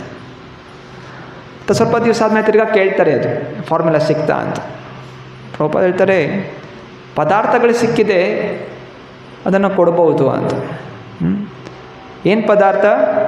ತೃಣಾದಪಿ ಸುನೀಚೇನ ತರೋರಪಿ ಸಹಿಷ್ಣುನ ಅಮಾನೀನ ಮಾನದೇನ ಕೀರ್ತನೀಯ ಸದಾ ಹರಿಹಿ. ಹರಿಯ ನಾಮಸ್ಮರಣೆಯನ್ನು ಹುಲ್ಲಿನ ಹಾಗೆ ನಮ್ರ ಭಾವನೆಯಿಂದ, ಸಹನಶೀಲತೆಯಿಂದ, ಮರದ ಹಾಗೆ ಸಹನಶೀಲತೆಯನ್ನು ಹೊಂದಿ ನಾವು ಈ ನಾಮಸ್ಮರಣೆಯನ್ನು ಮಾಡಿದಾಗ ಯಾವುದೇ ರೀತಿಯ ಆಸೆಗಳು, ಆಕಾಂಕ್ಷೆಗಳು, ಹಣ, ಹೆಣ್ಣು, ಹೊನ್ನು, ಮಣ್ಣು, ಪ್ರತಿಷ್ಠೆ, ಪದವಿ, ಇದೆಲ್ಲ ಮದವನ್ನು ಹೊಂದದೆ ಈ ಹರಿಯ ನಾಮಸ್ಮರಣೆಯನ್ನು ಮಾಡಿದಾಗ ನಮಗೆ ಭಗವಂತನ ಮೇಲೆ ಏಕಾಗ್ರತೆ ಅನ್ನೋದು ಬರುತ್ತೆ, ಹಾಗೂ ನಮಗೆ ಭಗವಂತ ಪ್ರಾಪ್ತಿಯಾಗ್ತದೆ. ಇನ್ನೊಂದು ಸಮಯದಲ್ಲಿ ಶ್ರೀಲ ಪ್ರಭುಪಾದರು ಶಾಂತಿಪುರಕ್ಕೆ ಹೋಗ್ತಾಯಿದ್ರು. ಶಾಂತಿಪುರ ಮಾಯಾಪುರದಿಂದ ಸ್ವಲ್ಪ ಕಿಲೋಮೀಟರ್ ದೂರದಲ್ಲಿದೆ, ಅದು ಅದ್ವೈತಾಚಾರ್ಯರ ಮನೆ. ಅಲ್ಲಿ ಹೋಗಿ ಅವರು ಜಪಿಸ್ತಾಯಿದ್ರು, ಬೆಳಗ್ಗೆಯಿಂದ ಸಾಯಂಕಾಲ ತನಕ ಕೂತ್ಕೊಂಡು ಜಪಿಸ್ತಾಯಿದ್ರು. ಅಲ್ಲಿನ ಪೂಜಾರಿ ಅವನು ಗಮನಿಸ್ತಾ ಇದ್ದ, ಯಾರೊಬ್ಬ ವ್ಯಕ್ತಿ ಬಂದಿದ್ದಾರೆ, ಶ್ವೇತ ವಸ್ತ್ರ, ಬಿಳಿ ವಸ್ತ್ರ, ಗೃಹಸ್ಥರಾಗಿದ್ರಾಗ. ಸೊ ಜಪಿಸ್ತಾ ಇದ್ದಾರೆ, ಗಮನಿಸ್ತಾ ಇದ್ರು. ಅಂದರೆ ಅವರವ್ರ ಪೂಜೆಗಳಲ್ಲಿ ತುಂಬ ನಿರತರಾಗಿರೋ ಕಾರಣ ಮಾತಾಡ್ಸೋಕ್ಕಾಗ್ತಾ ಇರಲಿಲ್ಲ. ಅಂದರೆ ಕಾಲಕ್ರಮೇಣ ಸ್ವಲ್ಪ ತಿಂಗಳ ನಂತರ ಮತ್ತೆ ನೋಡಿದಾಗ ಅದೇ ವ್ಯಕ್ತಿ ಬಂದು ಕುಳಿತಿದ್ದಾನೆ. ಈಗ ಅವನು ಕಾವಿ ವಸ್ತ್ರವನ್ನು ಬಡಿಸಿದ್ದಾನೆ. ಸೊ ಶ್ರೀಲ ಪ್ರಭುಪಾದರು ಸನ್ಯಾಸಾಶ್ರಮ ಸ್ವೀಕಾರ ಮಾಡಿದರು. ಸನ್ಯಾಸಿ ಆದಮೇಲೂ ಕೂಡ ಬಂದು ಅಲ್ಲಿ ಅದ್ವೈತಾಚಾರ್ಯರ ಒಂದು ಮನೆಯಲ್ಲಿ ಅವರು ಕುಳಿತು ಅವರು ಜಪ ಮಾಡ್ತಾಯಿದ್ರು. ಆಗ ಈ ವ್ಯಕ್ತಿ ಪೂಜಾರಿ ಮತ್ತೆ ಗಮನಿಸ್ತಾನೆ, ಮತ್ತೆ ಹೋಗಿ ಭೇಟಿ ಆಗಬೇಕು ಅಂತ ನೋಡ್ತಾರೆ. ಯಾಕಂದರೆ ಇಷ್ಟು ಏಕಾಗ್ರತೆಯಿಂದ ಬೆಳಗಿನ ಸಾಯಂಕಾಲ ತನಗೆ ಜಪಿಸ್ತಾನೆ ಇದ್ದಾರಲ್ಲ, ಏನು ಜಪಿಸ್ತಾ ಇದ್ದಾರೆ, ಏನಿದೆ ಭಾವನೆ. ಸೊ ಹತ್ತಿರ ಹೋಗಿ ನೋಡ್ತಾರೆ, ಮಾತಾಡಿಸ್ತಾರೆ. ಅವರ ಕಣ್ಣುಗಳಲ್ಲಿ ನೀರು ತುಂಬಿರುತ್ತೆ, ಪ್ರಭುಪಾದರ ಕಣ್ಣುಗಳಲ್ಲಿ. ಆವಾಗ ಪ್ರಭುಪಾದನ ಕೇಳ್ತಾರೆ, ಇಷ್ಟು ಆಳವಾಗಿ ಏನು ಜಪಿಸ್ತಾ ಇದ್ದೀರಾ, ಏನು ಪ್ರಾರ್ಥನೆ ಮಾಡ್ಕೋತಾ ಇದ್ದೀರಾ ಅಂತ. ಪ್ರಭುಪಾದ ಹೇಳ್ತಾರೆ, ನಮ್ಮ ಗುರುಗಳು ನನಗೆ ಒಂದು ಅಸಾಧ್ಯವಾದಂತಹ ಒಂದು ಗುರಿ ಕೊಟ್ಟಿದ್ದಾರೆ. ಅದು ಏನು, ಪಾಶ್ಚಾತ್ಯ ದೇಶಕ್ಕೆ ಹೋಗಿ ಕೃಷ್ಣ ಭಕ್ತಿಯನ್ನು ಪ್ರಚಾರ ಮಾಡಬೇಕು ಅಂತ. ಅಂತಹ ನೀಚರಿಗೆ, ಡ್ರಗ್ ಅಡಿಕ್ಟ್ಗಳಿಗೆ, ಎಲ್ಲ ರೀತಿಯ ಭೌತಿಕ ವಿಷಯಗಳಲ್ಲಿ ಮುಳುಗದಂಥವರಿಗೆ ಕೃಷ್ಣ ಭಕ್ತಿಯನ್ನು ಕೊಡೋದು ಇದು ಸಾಮಾನ್ಯವಾದ ಜನರಿಗೆ ಅಸಾಧ್ಯವಾದಂಥದ್ದು. ಹಿಂದೆಯೂ ಕೂಡ ಅನೇಕರು ಪ್ರಯತ್ನ ಮಾಡಿದರು. ಶ್ರೀಲ ಭಕ್ತಿಸಿಂಹ ಠಾಕೂರರ ಬೇರೆ ಸನ್ಯಾಸಿ ಶಿಷ್ಯಂದರು ಹೋಗಿದ್ದರು, ಇಂಗ್ಲೆಂಡ್ಗೆ ಹೋಗಿ ಪ್ರಚಾರ ಮಾಡಲಿಕ್ಕೆ ಪ್ರಯತ್ನ ಮಾಡಿದರು. ಅವರು ವಾಪಸ್ ಬಂದು ಇದು ಆಗೋದಿಲ್ಲ, ಇದು ಮಾಡಲಿಕ್ಕೆ ಆಗೋದಿಲ್ಲ ಅಂತ ಹೇಳಿ ಉತ್ತರ ಕೊಟ್ಟಿದ್ದರು. ಪ್ರಭುಪಾದ ಹೇಳ್ತಾರೆ, ಅದೇ ಗುರುಗಳು ನನಗೆ ಆದೇಶ ಕೊಟ್ಟಿದ್ದಾರೆ, ನಾನು ಅದನ್ನು ಪೂರೈಸಬೇಕು ಅಂತ. ಅದರಿಂದ ಹೆಂಗೆ ಪೂರೈಸಬೇಕು, ಏನು ಮಾಡಬೇಕು? ಸೊ ಅದಕ್ಕೋಸ್ಕರ ಭಗವಂತ ನನಗೆ ಶಕ್ತಿ ಕೊಡಬೇಕು, ಗುರುಗಳು ಆಚಾರ್ಯ ನನಗೆ ಶಕ್ತಿ ಕೊಡಬೇಕು ಅಂತ ಹೇಳಿ ನಾನು ಪ್ರಾರ್ಥನೆ ಮಾಡ್ಕೋತಾ ಇದ್ದೀನಿ. ಗುರುಗಳ ಇಚ್ಛೆನ ನೆರವೇರಿಸಬೇಕು. ಅನಂತರ ಹಲವು ವರ್ಷಗಳಾಗುತ್ತೆ. ಅನಂತರ ಆ ಮಂದಿರಕ್ಕೆ ಹಲವು ಪಾಶ್ಚಾತ್ಯ ವ್ಯಕ್ತಿಗಳು ಬರ್ತಾರೆ, ಫಾರಿನ್ ಡಿವೋಟೀಸ್ ಬರ್ತಾರೆ. ಎಲ್ಲ ತಲೆ ಕೂದಲೆಲ್ಲ ಕೆಂಪಗಿದೆ, ಅದೇ ಧೋತಿ ಕುರ್ತಾ ಹಾಕ್ಕೊಂಡಿದ್ದಾರೆ, ತಿಲಕ ಹಚ್ಕೊಂಡಿದ್ದಾರೆ. ಈ ಪೂಜಾರಿಗೆ ಆಶ್ಚರ್ಯ ಆಗುತ್ತೆ, ಇದ್ಯಾರಿದು ಭಾರತದಲ್ಲಿ ಈ ಪಾಶ್ಚಾತ್ಯ ದೇಶದವ್ರು ಬಂದು ಹರೇ ಕೃಷ್ಣ ಜಪಿಸ್ತಾ ಇದ್ದೀರಾ, ತಿಲಕ ಹಚ್ಕೊಂಡಿದ್ದಾರಲ್ಲ ಅಂತ ಹೇಳಿ ಅವ್ರಿಗೆ ತುಂಬ ಖುಷಿನೂ ಆಗುತ್ತೆ. ಮತ್ತು ಕೇಳ್ತಾರೆ, ನಿಮಗೆ ಇದೆಲ್ಲ ಯಾರು ಬೋಧನೆ ಕೊಟ್ಟಿದ್ದು? ಇದು ನಮ್ಮ ಗುರುಗಳಿದ್ದಾರೆ, ಶ್ರೀಲ ಪ್ರಭುಪಾದರು ಕೊಟ್ಟಿರುವಂಥದ್ದು ಅಂತ. ಸರಿ, ಯಾರು ನಿಮ್ಮ ಗುರುಗಳು ಅಂತ ಕೇಳಿದಾಗ ಮತ್ತೆ ಅದು ಬ್ಯಾಕ್ ಟು ಗಾಡೆಡ್ ಮ್ಯಾಗ್ಝಿನ್ ಇರುತ್ತೆ, ಮರಳಿ ಭಗವಂತನೆಡೆಗೆ ಮ್ಯಾಗ್ಝಿನ್ ಕೊಟ್ಟಾಗ ಅದರಲ್ಲಿ ಫೋಟೋ ಇರುತ್ತೆ, ಪ್ರಭುಪಾದರ ಫೋಟೋ ಇರುತ್ತೆ, ಇದೇ ನಮ್ಮ ಗುರುಗಳು ಅಂತ. ಸೊ ಆ ವ್ಯಕ್ತಿ ಯೋಚನೆ ಮಾಡ್ತೀನಿ, ಈ ವ್ಯಕ್ತಿ ನಾನು ಎಲ್ಲೋ ನೋಡಿದ್ದೀನಲ್ಲ ಅಂತ. ಆಮೇಲೆ ಗೊತ್ತಾಗುತ್ತೆ, ಇದೇ ವ್ಯಕ್ತಿ ಹಲವಾರು ವರ್ಷಗಳ ಹಿಂದೆ ಹಗಲು ರಾತ್ರಿ ಬಂದು ಇಲ್ಲಿ ಜಪ ಮಾಡ್ತಾಯಿದ್ರು. ಜಪಿಸಿ ಪ್ರಾರ್ಥನೆ ಮಾಡಿಕೊಂಡು ಅವರು ಇವತ್ತಿನ ದಿವಸ ಆ ನಮ್ರವಾದ ಭಾವನೆಯಿಂದ, ಸತತವಾದಂತಹ ತಪಸ್ಯದಿಂದ ಆ ಅಸಾಧ್ಯವಾದಂತಹ ಒಂದು ಕಾರ್ಯವನ್ನು ನೆರವೇರಿಸಿ ಪಾಶ್ಚಾತ್ಯ ಜನರು ಇವತ್ತು ಹರೇ ಕೃಷ್ಣ ಕೃಷ್ಣ ಕೃಷ್ಣ ಹರೇ ಹರೇ ಹರೇ ರಾಮ ರಾಮ ರಾಮ ಹರೇ ಹರೇ ಎಂದು ಶ್ರದ್ಧಾಭಕ್ತಿಯನ್ನು ಜಪಿಸುತ್ತಾ ಶುದ್ಧವಾದ ಭಕ್ತರಾಗಿದ್ದಾರೆ ಅಂತ ಹೇಳಿ ಅವರು ಖುಷಿ ಪಡ್ತಾರೆ. ಮತ್ತು ಆ ಶಿಷ್ಯಂದರಿಗೆಲ್ಲ ಹೇಳ್ತಾರೆ, ನಿಮ್ಮ ಗುರುಗಳು ಮುಂಚೆ ಇಲ್ಲಿ ಬರ್ತಾಯಿದ್ರು, ಈ ರೀತಿ ತಪಸ್ಸೆ ಮಾಡ್ತಾಯಿದ್ರು ಅಂತ ನಮ್ರ ಭಾವನೆಯವರು ಹೊಂದಿದ್ರು ಅಂತ ಹೇಳಿ ಅವರು ಗುಣಗಾನ ಮಾಡ್ತಾರೆ.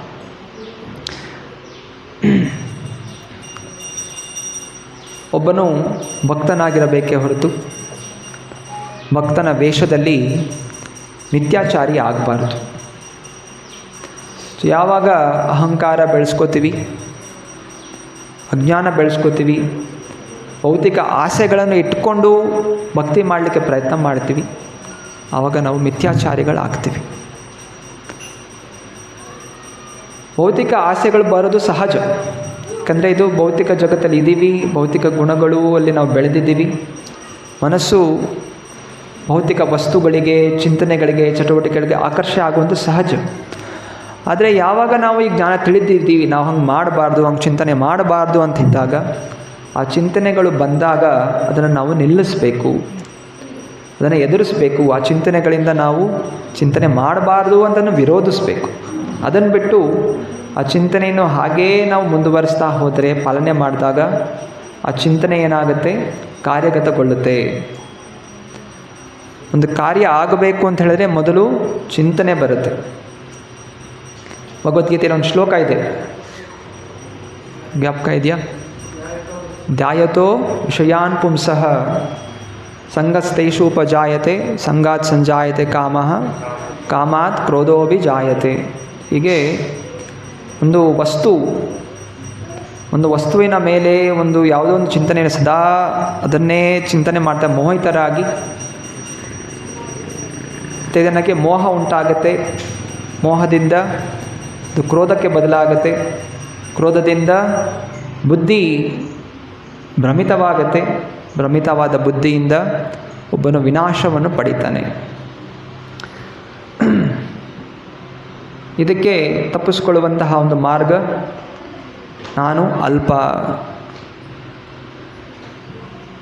ಶ್ರೀಲ ಭಕ್ತಿವಿನೋದ್ ಠಾಕೂರ್ ಹಾಡ್ತಾರೆ, ಅಮಾರು ಜೀವನ್ ಸದಾ ಪಾಪೇರತ ನಾಹಿ ಕೋ ಪುಣ್ಯೇರಲೇಶ.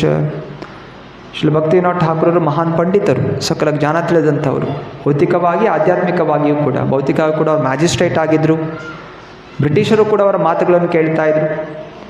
ಜೊತೆಯಲ್ಲಿ ಅವರು ಜಗನ್ನಾಥಪುರಿಯಲ್ಲಿ ನಾನಾ ರೀತಿಯ ಚಟುವಟಿಕೆಗಳನ್ನು ಅವರು ನಿರ್ದೇಶನ ಮಾಡ್ತಾಯಿದ್ರು. ಆದರೆ ಅವರೇನು ಹಾಡ್ತಾ ಇದ್ದಾರೆ, ಅಮಾರು ಜೀವನ ಸದಾ ಪಾಪ ಇರುತ್ತೆ. ನಾನು ಜೀವನ ಪರ್ಯಂತ ಕೇವಲ ಪಾಪಗಳನ್ನು ಮಾಡಿದ್ದೇನೆ ಹೊರತು ಒಂದು ಸ್ವಲ್ಪ ಲವ ಮಾತ್ರ ಪುಣ್ಯವು ಕೂಡ ನಾನು ಮಾಡೇ ಇಲ್ಲ. ಈ ಭಾವನೆ ಭಕ್ತರು ಸದಾ ನೆನಪಿಟ್ಕೊಳ್ಬೇಕು. ನಾವೇನೇ ಸಾಧನೆ ಮಾಡಿದರೂ ಕೂಡ ಇದು ಕೇವಲ ವೈಷ್ಣವರ ಕೃಪೆಯಿಂದ, ಗುರುಗಳ ಕೃಪೆಯಿಂದ, ಕೇವಲ ಬಾಯಲ್ಲಿ ಹೇಳೋದೊಂದೇ ಅಲ್ಲ, ನಿಜವಾಗಿಯ ಭಾವನೆ ಇರಬೇಕು. ಯಾಕಂದರೆ ನಾವೇನು ಕೂಡ ಮಾಡಲಿಕ್ಕೆ ನಮಗೆ ಯೋಗ್ಯತೆ ಇಲ್ಲ. ಕೇವಲ ಆ ಸಂಘದಲ್ಲಿ, ಭಕ್ತರ ಸಂಘದಲ್ಲಿ ಗುರುಗಳ ಕೃಪೆಯಿಂದ ಅವರು ಅವಕಾಶ ಕೊಟ್ಟಿರೋ ಕಾರಣ ನಾವು ದೊಡ್ಡ ದೊಡ್ಡ ಮಹಾಪಾಪಿಗಳು ಇವತ್ತು ಒಂದು ಸನ್ಮಾರ್ಗದಲ್ಲಿ ನಡೀಲಿಕ್ಕೆ ಅವಕಾಶ ಅನ್ನೋದು ಸಿಗ್ತಾ ಇದೆ. ಬಲಿ ಮಹಾರಾಜನ ಉದಾಹರಣೆ ಕೊಡ್ತಾರೆ. ಬಲಿ ಮಹಾರಾಜ 14 ಲೋಕಗಳನ್ನು ವಶಪಡಿಸ್ಕೊಂಡಿದ್ದ. ಆದರೂ ವಾಮನ ರೂಪಿ ಭಗವಂತ ಬಂದಾಗ ನಮ್ರ ಭಾವನೆಯಿಂದ ತನ್ನನ್ನು ಆ ವಾಮನ ದೇವನಿಗೆ ಸಮರ್ಪಣೆ ಮಾಡ್ತಾನೆ. ಅರೆ ವಾಮನ ದೇವ ಬಿಡೋದಿಲ್ಲ ಅವನ್ನ. ಏನು ಮಾಡ್ತಾನೆ ವಾಮನ ದೇವ? ಅವನ ಎಲ್ಲ ಆಸ್ತಿಯನ್ನು ಕಿತ್ಕೊಂಡ್ಬಿಡ್ತಾನೆ. 14 ಲೋಕಗಳು ಕಿತ್ಕೋತಾನೆ. ಆದರೆ ಅವನ ಸುತ್ತಲ ಲೋಕದ ರಾಜ ಮಾಡ್ತಾನೆ. ಮತ್ತು ಸ್ವತಃ ತಾನೇ ಭಗವಂತ ಆ ಲೋಕಕ್ಕೆ ಕಾವಲುಗಾರಾಗಿ ನಿಂತ್ಕೋತಾನೆ. ಇನ್ನೊಂದು ಉದಾಹರಣೆ ಕೊಡ್ತಾ ಇದ್ದಾರೆ, ಜಟಾಯು ರಾವಣನ ಜೊತೆ ಯುದ್ಧ ಮಾಡುತ್ತೆ. ಜೀವನ ಪರ್ಯಂತ ಅವನು ಕೂಡ ಭಕ್ತಿ ಮಾಡ್ತಾ ಇದ್ದ. ಸೀತಾಮಾತೆಯ ರಕ್ಷಣೆ ಮಾಡಲಿಕ್ಕೆ ಹೋಗಿ ತನ್ನ ಜೀವನವನ್ನೇ ಕಳ್ಕೊಂಡ. ಆದರೆ ಭಗವಂತ ರಾಮಚಂದ್ರ ಜಟಾಯುವಿನ ಅಂತಿಮ ಸಂಸ್ಕಾರ ಮಾಡಿ ಅವನಿಗೆ ಮೋಕ್ಷ ಅನ್ನೋದು ಪ್ರದಾನ ಮಾಡ್ತಾನೆ. ಸೊ ಭಕ್ತಿ ಅಂತ ಹೇಳಿದ್ರೆ ನಾವು ಏನು ಆರಾಮಾಗಿರ್ತೀವಿ, ಅಥವಾ ಎಲ್ಲ ಸಮೃದ್ಧಿ ಬರುತ್ತೆ, ಐಶ್ವರ್ಯ ಇರುತ್ತೆ, ನಮಗೇನು ಅಪಘಾತಗಳು ಆಗೋದಿಲ್ಲ ಅಂತಲೂ ಅಲ್ಲ. ಭಗವಂತ ಯಾವ ರೀತಿ ನಮಗೆ ರಕ್ಷಣೆ ಮಾಡ್ತಾನೆ ಅದು ಅವನು ಗೊತ್ತಿದೆ. ಅದು ನಾವು ಕಾಲ್ಪನಿಕವಾಗಿ ನಾವು ಭಕ್ತರಾಗಿದ್ದೀವಿ, ಅದು ನಮಗೇನು ತೊಂದರೆಗಳು ಬರಬಾರ್ದು, ಏನೋ ಆಪತ್ತುಗಳು ಬರಬಾರ್ದು ಅಂತ ನಾವು ಯೋಚನೆ ಮಾಡ್ಕೋತೀವಿ. ಸೊ ಹಾಗಲ್ಲ. ಅದು ಭಕ್ತರ ನಿಜವಾದಂತಹ ಗುಣ ಯಥಾ ತಥಾವಾ ವಿಧಾತು ಲಂಪಟೋ ಮತ್ಪ್ರಾಣನಾಥಸ್ತು ಸಯೇವ ನಾಪರಃ. ಭಗವಂತ ನಿನಗೆ ಏನು ಬೇಕಾದರೂ ನೀನು ಮಾಡು, ನಾನು ನಿನ್ನವನು. ನನ್ನ ಪ್ರೀತಿಯಿಂದ ಆಲಂಗಿಸ್ತೀಯೋ ಅಥವಾ ನನ್ನ ದೂರ ಮಾಡ್ತೀಯೋ, ಇನ್ನೇನೇ ಮಾಡಲಿಕ್ಕೂ ನೀನು ಸ್ವತಂತ್ರನು. ಅರೆ ನಾನು ಮಾತ್ರ ಸದಾ ನಿನ್ನ ದಾಸನಾಗಿರ್ತೀನಿ, ನಿನ್ನ ಸೇವಕನಾಗಿರ್ತೀನಿ, ನಿನ್ನ ಭಕ್ತನಾಗೇ ಇರ್ತೀನಿ ಅಂತ ಭಾವನೆ ಇದು ಶುದ್ಧವಾದ ಭಕ್ತರ ಲಕ್ಷಣ. ಅಥವಾ ಶುದ್ಧ ಭಕ್ತಿಗೆ ಏರಬೇಕು ಅಂತ ಹೇಳಿದ್ರೆ ನಾವು ಈ ಭಾವನೆಗಳನ್ನು ಬೆಳೆಸ್ಕೋಬೇಕು. ಶುದ್ಧ ಭಕ್ತಿ ಎಲ್ಲರೂ ಕೂಡ ಆಗ್ಬೋದು. ಪ್ರತಿಯೊಬ್ಬ ವ್ಯಕ್ತಿಗೂ ಒಂದು ವಿದ್ಯಾ ಅಭ್ಯಾಸ ಮಾಡುವಂಥ ಅವಕಾಶ ಇದೆ. ಆದರೆ ಅದಕ್ಕೋಸ್ಕರ ಒಂದು ಪ್ರಯತ್ನ ಮಾಡಬೇಕು.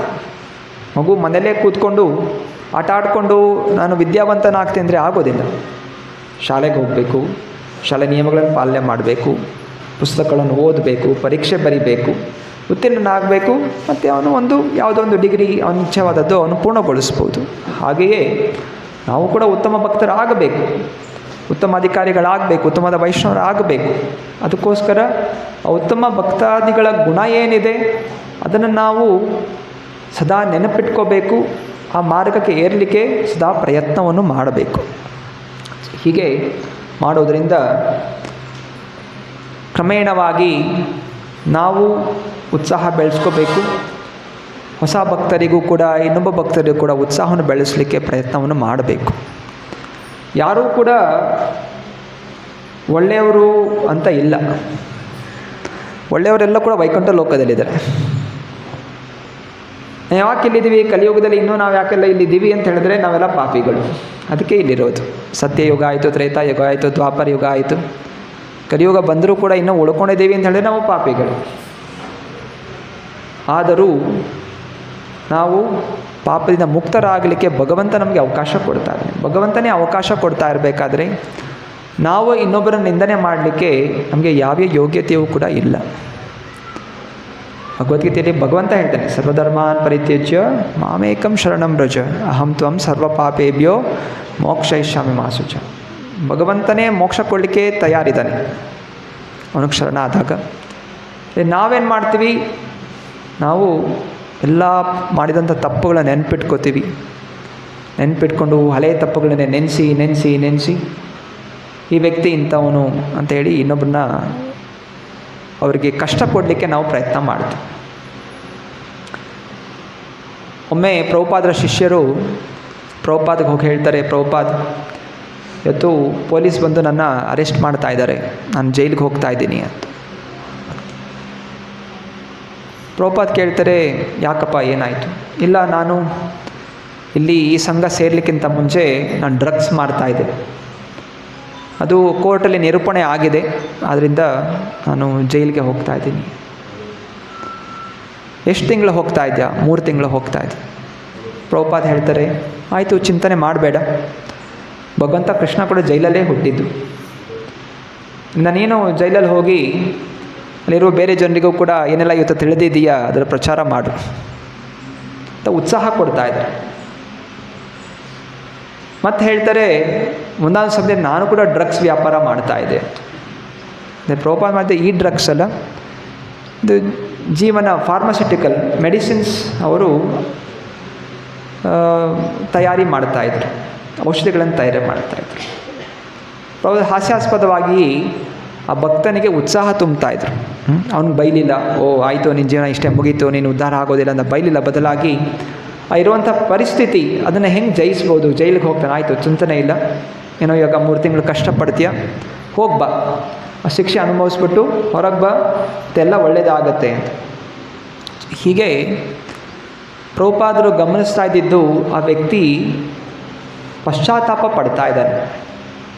ತಾನು ತಪ್ಪು ಮಾಡಿದ್ದೀನಿ ಅಂತ ಸ್ವೀಕಾರ ಮಾಡಿಕೊಂಡು ಈಗ ಅವನು ಒಳ್ಳೆಯನಾಗಲಿಕ್ಕೆ ಪ್ರಯತ್ನ ಮಾಡ್ತಾ ಇರೋ ಕಾರಣ ಆ ಪಶ್ಚಾತ್ತಾಪ ಏನು ಮಾಡುತ್ತೆ, ಇರೋ ಪಾಪಗಳನ್ನು ಸುಟ್ಟಾಕುತ್ತೆ. ಇನ್ನೊಮ್ಮೆ ಇನ್ನೊಬ್ಬ ಶಿಷ್ಯನು, ಅವನು ಕೂಡ ಇಸ್ಕಾನ್ ಸಂಸ್ಥೆಯನ್ನು ಬಿಟ್ಟು ಹೊಟ್ಟೋಗ್ಬಿಟ್ಟಿದ್ದ. ನನಗೆ ಬೇಡ ಅಂತ ಹೇಳಿ ತಿರ್ಗಾ ಭೌತಿಕ ಜಗತ್ತಿನ ಕಾರ್ಯಗಳನ್ನು ಚಟುವಟಿಕೆಗಳನ್ನು ಮಾಡ್ತಾ ಇದ್ದ. ಅಲ್ಲಿ ಕಾಲಕ್ರಮೇಣ ಮತ್ತೆ ತಿರ್ಗಾ ಓಡಿ ಬಂದ, ನನಗೆ ವಾಪಸ್ ಸೇರಿಸ್ಕೊಳ್ಳಿ ಅಂತ. ಆಗ ಇನ್ನೊಬ್ಬರು ತೇಜಸ್ ಪ್ರಭು ಅನ್ನೋಂಥವ್ರು ಅವ್ರನ್ನ ಪ್ರಭುಪಾದ ಹತ್ರ ಕರ್ಕೊಂಬರ್ತಾರೆ. ಪ್ರಭುಪಾದ ಈ ಥರ ಈ ವ್ಯಕ್ತಿ ವಾಪಸ್ ಬರಬೇಕು ಅಂತ ಪ್ರಯತ್ನ ಮಾಡ್ತಾನೆ. ಅವನು ಗೊಳೋ ಅಂತ ಅಳ್ತಾ ಇರ್ತಾನೆ, ಕಣ್ಣಲ್ಲಿ ನೀರಿಡ್ತಾ ಇರ್ತಾನೆ. ಪ್ರಭುಪಾದ ಕ್ಷಮಿಸಿ, ನಾನು ಸ್ವೀಕಾರ ಮಾಡಿ ಅಂತ. ಅದನ್ನು ನೋಡಿ ಪ್ರಭುಪಾದ್ ಅವರು ಕೂಡ ಕಣ್ಣಲ್ಲಿ ನೀರು ಬರುತ್ತೆ. ಅವ್ರು ಹೇಳ್ತಾರೆ, ನೋಡು ಈ ಬದ್ಧ ಜೀವಿ ಎಷ್ಟು ಕಷ್ಟಪಡ್ತಾ ಇದ್ದಾನೆ, ಶುದ್ಧನಾಗಬೇಕು ಅಂತ ಹೇಳಿದಾಗ ಎಷ್ಟು ನೋವು ಉಂಟಾಗ್ತಾ ಇದೆ ಅಂತ ಹೇಳಿ ಅವ್ರಿಗೆ ಆಶೀರ್ವಾದ ಮಾಡಿ ಅವ್ರನ್ನ ಸೇರಿಸ್ಕೋತಾರೆ. ಸೊ ಹೀಗೆ ಪ್ರಾಯಶ್ಚಿತ ಅನ್ನುವಂಥದ್ದು ಭಕ್ತರ ಆಶ್ರಯವನ್ನು ಪಡ್ಕೊಂಡು ಸರಿಯಾದ ವಿಧಿವಿಧಾನಗಳನ್ನು ಎಚ್ಚರಿಕೆಯಿಂದ ಪಾಲನೆ ಮಾಡುವಂಥದ್ದು. ಹಾಗಂತ ಬಾರಿ ಬಾರಿ ತಪ್ಪು ಮಾಡ್ತಾ ನಾನು ಹೋಗಿ ಪ್ರಾಯಶ್ಚಿತ್ತ ಮಾಡ್ಕೋತೀನಿ ಅಂತ ಹೇಳಿದ್ರೆ ಇದು ತಿರ್ಗಾ ಹಾತಿ ಸ್ನಾನ ಆಗುತ್ತೆ. ಬಾರಿ ಬಾರಿ ತಪ್ಪು ಮಾಡೋದು, ಬಾರಿ ಬಾರಿ ಕ್ಷಮಿಸಿ ಅಂತ ಕೇಳಿದ್ರೆ ಪ್ರಭುಪಾದ ಹೇಳ್ತಾರೆ, ನಾನು ಕೂಡ ಏನು ಮಾಡಲಿಕ್ಕೆ ಆಗೋದಿಲ್ಲ, ಒಮ್ಮೆ ಕ್ಷಮಿಸ್ಬೋದು, 2 ಬಾರಿ ಕ್ಷಮಿಸ್ಬೋದು, ಎಚ್ಚರಿಕೆ ಆಗಬೇಕು, ತಿರ್ಗಾ ತಪ್ಪು ಮಾಡಬಾರ್ದು ಅಂತ. ಶ್ರೀಮದ್ ಭಾಗವತದ 3ಯ ಸ್ಕಂದದ 2ಯ ಅಧ್ಯಾಯದ 20ನೇ ಶ್ಲೋಕದಲ್ಲಿ ತಥೈವ ಚಾನ್ಯೇ ನರಲೋಕವೀರ ಯಾ ಆಹ್ವೇ ಕೃಷ್ಣ ಮುಖಾರವಿಂದಂ ನೇತ್ರೈ ಪಿಬಂತೋ ನಯಾನ್ ವಿರಾಮಂ ಪಾರ್ಥಾಸ್ತ್ರಪೂತಃ ಪದಂ ಅಪಾರಸಿ. ಉದ್ಧವ ಹೇಳ್ತಾ ಇದ್ದಾನೆ, ಮಹಾಭಾರತ ಯುದ್ಧದಲ್ಲಿ ಅನೇಕ ಜನರು ಅರ್ಜುನನ ಬಾಣಕ್ಕೆ ಗುರಿಯಾಗ್ತಾಯಿದ್ರು. ಅರ್ಜುನನಕ್ಕೆ ಬಾಣಕ್ಕೆ ಗುರಿಯಾಗಿ ಸಾಯ್ತಾ ಇರಬೇಕಾದ್ರೆ ಕೃಷ್ಣನ ಮುಖಾರವಿಂದವನ್ನು ನೋಡಿಕೊಂಡು ದೇಹತ್ಯಾಗ ಮಾಡಿದ್ರು. ಪಾರ್ಥ ಅಸ್ತ್ರಪೂತಃ, ಪಾರ್ಥ ಅರ್ಜುನ ಅವನ ಅವನ ದೇಹವನ್ನು ಸೀಳ್ತಾಯಿತ್ತು. ಸೈನಿಕರ ವಿಪಕ್ಷ ಜನರ ಎದೆ ಸೀಳಿ ಸಾಯ್ತಾ ಇರಬೇಕಾದ್ರೆ ಅದು ಏನಾಗ್ತಾಯಿತ್ತು, ಕೃಷ್ಣನ ನೋಡ್ಕೊಂಡು ಸಾಯ್ತಾಯಿದ್ರು. ಸೊ ಅರ್ಜುನನ ಬಾಣ ಅಂದರೆ ಭಕ್ತನ ಕೃಪೆಯಿಂದ ಏನಾಯಿತು, ಅವರ ಪಾಪಗಳು ನಾಶ ಆಗ್ತಾಯಿತ್ತು. ಮತ್ತು ಕೃಷ್ಣನ ನೋಡ್ತಾ ಕೃಷ್ಣನ ಸ್ಮರಣೆ ಮಾಡ್ತಾ ಇರೋ ಕಾರಣ ಅವರು ಕೃಷ್ಣನ ಲೋಕವನ್ನು ಪಡೆದರು. ನೇರವಾಗಿ ನಾವು ಕೃಷ್ಣನ ಹತ್ರ ಹೋಗ್ತೀವಿ ಅಂತ ಹೇಳಿದ್ರೆ ಅದು ಆಗೋದಿಲ್ಲ. ಕೃಷ್ಣ ನಮ್ಮನ್ನು ಸ್ವೀಕಾರ ಮಾಡೋದಿಲ್ಲ. ಕೃಷ್ಣ ಸಿಗಬೇಕು ಅಂತ ಹೇಳಿದ್ರೆ ಕೃಷ್ಣನಿಗೆ ಪ್ರಿಯವಾದಂತಹವರ ಆಶ್ರಯ ನಾವು ಪಡ್ಕೋಬೇಕು. ಕೃಷ್ಣನಿಗೆ ಪ್ರಿಯವಾದಂಥವರು ಗುರುಗಳು. ಸೊ ಗುರುಗಳ ಆಶ್ರಯ ಪಡ್ಕೊಂಡು ಯಾರು ಮುನ್ನಡೀತಾರೆ? ಒಮ್ಮೆ ಕೃಷ್ಣ ಹಾಗೂ ಅರ್ಜುನ ಸೇರಿ ಕಾಂಡವ ಅನ್ನುವಂಥ ವನವನ್ನು ಸುಟ್ಟಾಕ್ತಾರೆ. ಯಾಕಂದರೆ ಅಗ್ನಿದೇವ ಬಂದು ಪ್ರಾರ್ಥನೆ ಮಾಡ್ಕೊತಾನೆ, ದಯವಿಟ್ಟು ಇಲ್ಲೆಲ್ಲ ಕೇವಲ ಪಾಪಿಗಳಿದ್ದಾರೆ, ಎಲ್ಲ ಪಾಪಿಗಳು ಬೇರೆ ಬೇರೆ ರೀತಿ ರೂಪ ತಗೊಂಡಿದ್ದಾರೆ, ಮರಗಳಾಗಿ, ಪಕ್ಷಿಗಳಾಗಿ, ಪ್ರಾಣಿಗಳಾಗಿ ಇದ್ದಾರೆ, ಅದರಿಂದ ಇವರೆಲ್ಲ ನಾಶ ಆಗಬೇಕು.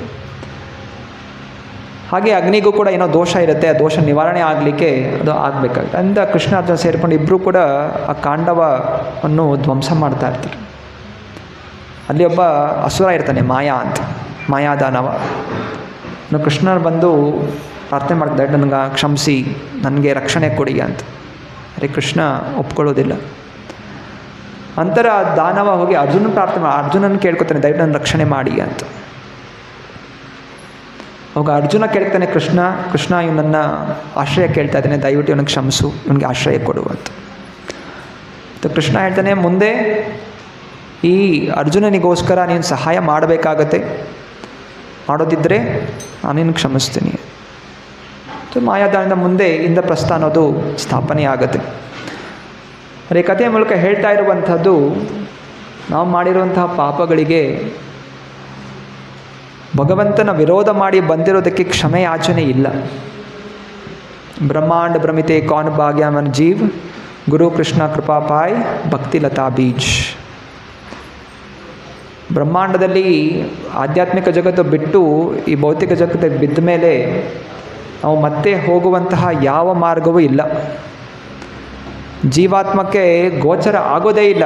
ನಾನು ಕೃಷ್ಣನ ಹತ್ರ ಹೋಗಬೇಕು, ಕೃಷ್ಣ ಇದ್ದಾನೆ, ವೈಕುಂಠ ಲೋಕ ಇದೆ ಅಂತ ಗೋಚರ ಆಗೋದಿಲ್ಲ. ಇವತ್ತು ಕೂಡ ಅನೇಕರು ಇದ್ದಾರೆ ಅಲ್ವಾ. ಎಷ್ಟು ಜನಕ್ಕೆ ಆಧ್ಯಾತ್ಮಿಕ ವಿಷಯಗಳ ನಂಬಿಕೆ ಇದೆ. ಅವ್ರು ಹೇಳ್ತಾರೆ ಭಗವಂತ ಇಲ್ಲ, ಏನಿಲ್ಲ, ಇದೆಲ್ಲ ಮೂಢನಂಬಿಕೆ, ನಮ್ಗೆ ಕಾಣೋದೇ ಸತ್ಯ, ಇರೋ ತನಕ ಜೀವನ ಮಜಾ ಮಾಡಬೇಕು, ಆರಾಮಾಗಿರಬೇಕು, ಸತ್ತರೆ ಎಲ್ಲ ಮುಗ್ದೋಗುತ್ತೆ. ಸೊ ಏನು ವ್ಯತ್ಯಾಸ ಅವ್ರಿಗೂ ನಮಗೂ? ಕೇವಲ ಅವರಿಗೆ ಗುರುಗಳ ಕೃಪೆ ಇಲ್ಲ. ಅವರ ಜೀವನದಲ್ಲಿ ಯಾವುದೋ ಒಂದು ವೈಷ್ಣವರ ಶುದ್ಧವಾದ ಭಕ್ತರ ಸಂಘ ಅವ್ರಿಗೆ ಆಗಿಲ್ಲ. ಆ ಸಂಘ ಇಲ್ಲದೇ ಇರೋ ಕಾರಣ ಆ ಜೀವಾತ್ಮ ಎಚ್ಚರಗೊಳ್ತಾ ಇಲ್ಲ. ಜೀವಾತ್ಮ ಇದೆ, ಎಲ್ಲ ಜೀವದಲ್ಲಿ ಜೀವಾತ್ಮ ಇದೆ, ಆದರೆ ಅದು ಸುಪ್ತಾವಸ್ಥೆಯಲ್ಲಿದೆ. ಅದು ಎಚ್ಚರಗೊಳ್ಳಬೇಕು. ಅದು ಕೇವಲ ಶುದ್ಧವಾದ ಭಕ್ತರಿಂದ ಮಾತ್ರ ಸಾಧ್ಯ. ಶುದ್ಧವಾದ ಭಕ್ತರು ಭಗವಂತನ ಪ್ರತಿನಿಧಿಗಳು ವೈಕುಂಠ ಲೋಕದಿಂದ ಈ ಭೌತಿಕ ಜಗತ್ತಿಗೆ ಬಂದಾಗ ಅವರು ಎಲ್ಲ ಕಡೆ ಸಂಚಾರ ಮಾಡ್ತಾ ಹರೇ ಕೃಷ್ಣ ಕೃಷ್ಣ ಕೃಷ್ಣ ಹರೇ ಹರೇ, ಹರೇ ರಾಮ ರಾಮ ರಾಮ ಹರೇ ಹರೇ ಜಪಿಸೋದರಿಂದ ಆ ಶಬ್ದ ತರಂಗಗಳು ವ್ಯಕ್ತಿಯ ಕಿವಿಗಳನ್ನು ಪ್ರವೇಶ ಮಾಡಿದಾಗ ಅದು ನಮ್ಮ ಹೃದಯವನ್ನು ಪ್ರವೇಶ ಮಾಡಿ ನಮ್ಮ ಆತ್ಮವನ್ನು ಜಾಗೃತಗೊಳಿಸುತ್ತೆ. ಸ್ವಲ್ಪ ಸ್ವಲ್ಪ ಜಾಗೃತವಾಗ್ತಾ ಇದೆ.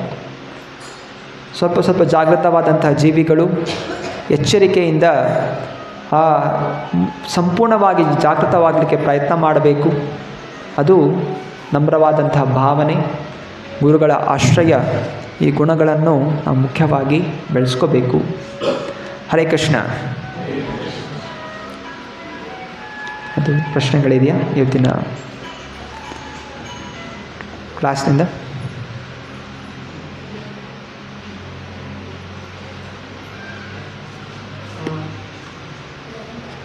ಕ್ಲಾಸ್ ಸೆಷನ್ ನೀವು ಹೇಳ್ತಾ ಇದ್ದೀರಿ, ಯದುವಂಶದವರು ಕೃಷ್ಣ ಭಗವಂತ ಅವರಿಗೆ ಅರ್ಥಕೊಡಲಿಕ್ಕೆ ಸಾಧ್ಯ ಆಗ್ತಿಲ್ಲ. ಅವರು ಏನು ನಮ್ಮ ಕುಟುಂಬದಲ್ಲಿ ಒಂದು ಶಕ್ತಿಶಾಲಿಯಾದಂತಹ ವ್ಯಕ್ತಿ ಕಲಿಸಿದ್ದಾನೆ ಅಂತ ಅವರು ಭಾವಿಸಿದ್ದಾರೆ. ನಮಗೆ ಒಂದು ಬಹಳ ಪ್ರಶ್ನೆ ಏನಾದರೂ ವೃಂದಾವನಿಗೂ ಕೃಷ್ಣನನ್ನು ಭಗವಂತ ಅಂತ ಅವರು ಸ್ವೀಕಾರ ಮಾಡಬೇಕು. ನಮ್ಮ ಮಗ, ನಮ್ಮ ಸ್ನೇಹಿತ, ಈ ಥರನೇ ಅವರು ಸ್ವೀಕಾರ ಮಾಡಿ ಏನು ವ್ಯತ್ಯಾಸ ಇವರು ಮಾಡಿದ್ದು ಅವರು ವೃಂದಾವನ ನಿವಾಸಿಗಳಿಗೆ ಕೃಷ್ಣ ಭಗವಂತ ಅಂತ ಗೊತ್ತಿತ್ತು. ಗೋಪಿಗೀತೆಯಲ್ಲಿ ಗೋಪಿಕಾಸ್ತ್ರೀಯರು ಹಾಡ್ತಾರೆ, ನೀನೇ ವಾಮನ, ನೀನೇ ರಾಮ. ಈಗ ಸಂಪೂರ್ಣವಾಗಿ ಜ್ಞಾನ ಇತ್ತು ಕೃಷ್ಣ ಭಗವಂತ ಅಂತ. ಆದರೂ ಕೂಡ ಆ ಜ್ಞಾನದಲ್ಲಿ ಅವನು ನಮ್ಮ ಮಗ, ನಮ್ಮ ಸ್ನೇಹಿತ ಅಂತ ಪ್ರೀತಿಸ್ತಾ ಇದ್ರು. ಸೊ ಗೋಪಿಗೀತೆಯಲ್ಲಿ ಗೋಪಿಕಾಸ್ತ್ರೀಯರು ಹಾಡ್ತಾರೆ. ಸೊ ಅವ್ರಿಗೆ ಸಂಪೂರ್ಣವಾಗಿ ಆಭಾಸ ಇತ್ತು ಇವನು ಭಗವಂತ ಅಂತ. ಆದರೆ ವಾತ್ಸಲ್ಯ ಭಾವ, ಮಾಧುರ್ಯ ಭಾವ, ಐಶ್ವರ್ಯ ಭಾವವನ್ನು ಮೀರಿಸ್ತಾ ಇತ್ತು. ದ್ವಾರಕೆಯಲ್ಲಿರುವಂಥ ನಿವಾಸಿಗಳೇ ಅವರು ಕೇವಲ ಐಶ್ವರ್ಯ ಭಾವದಲ್ಲಿದ್ದರು.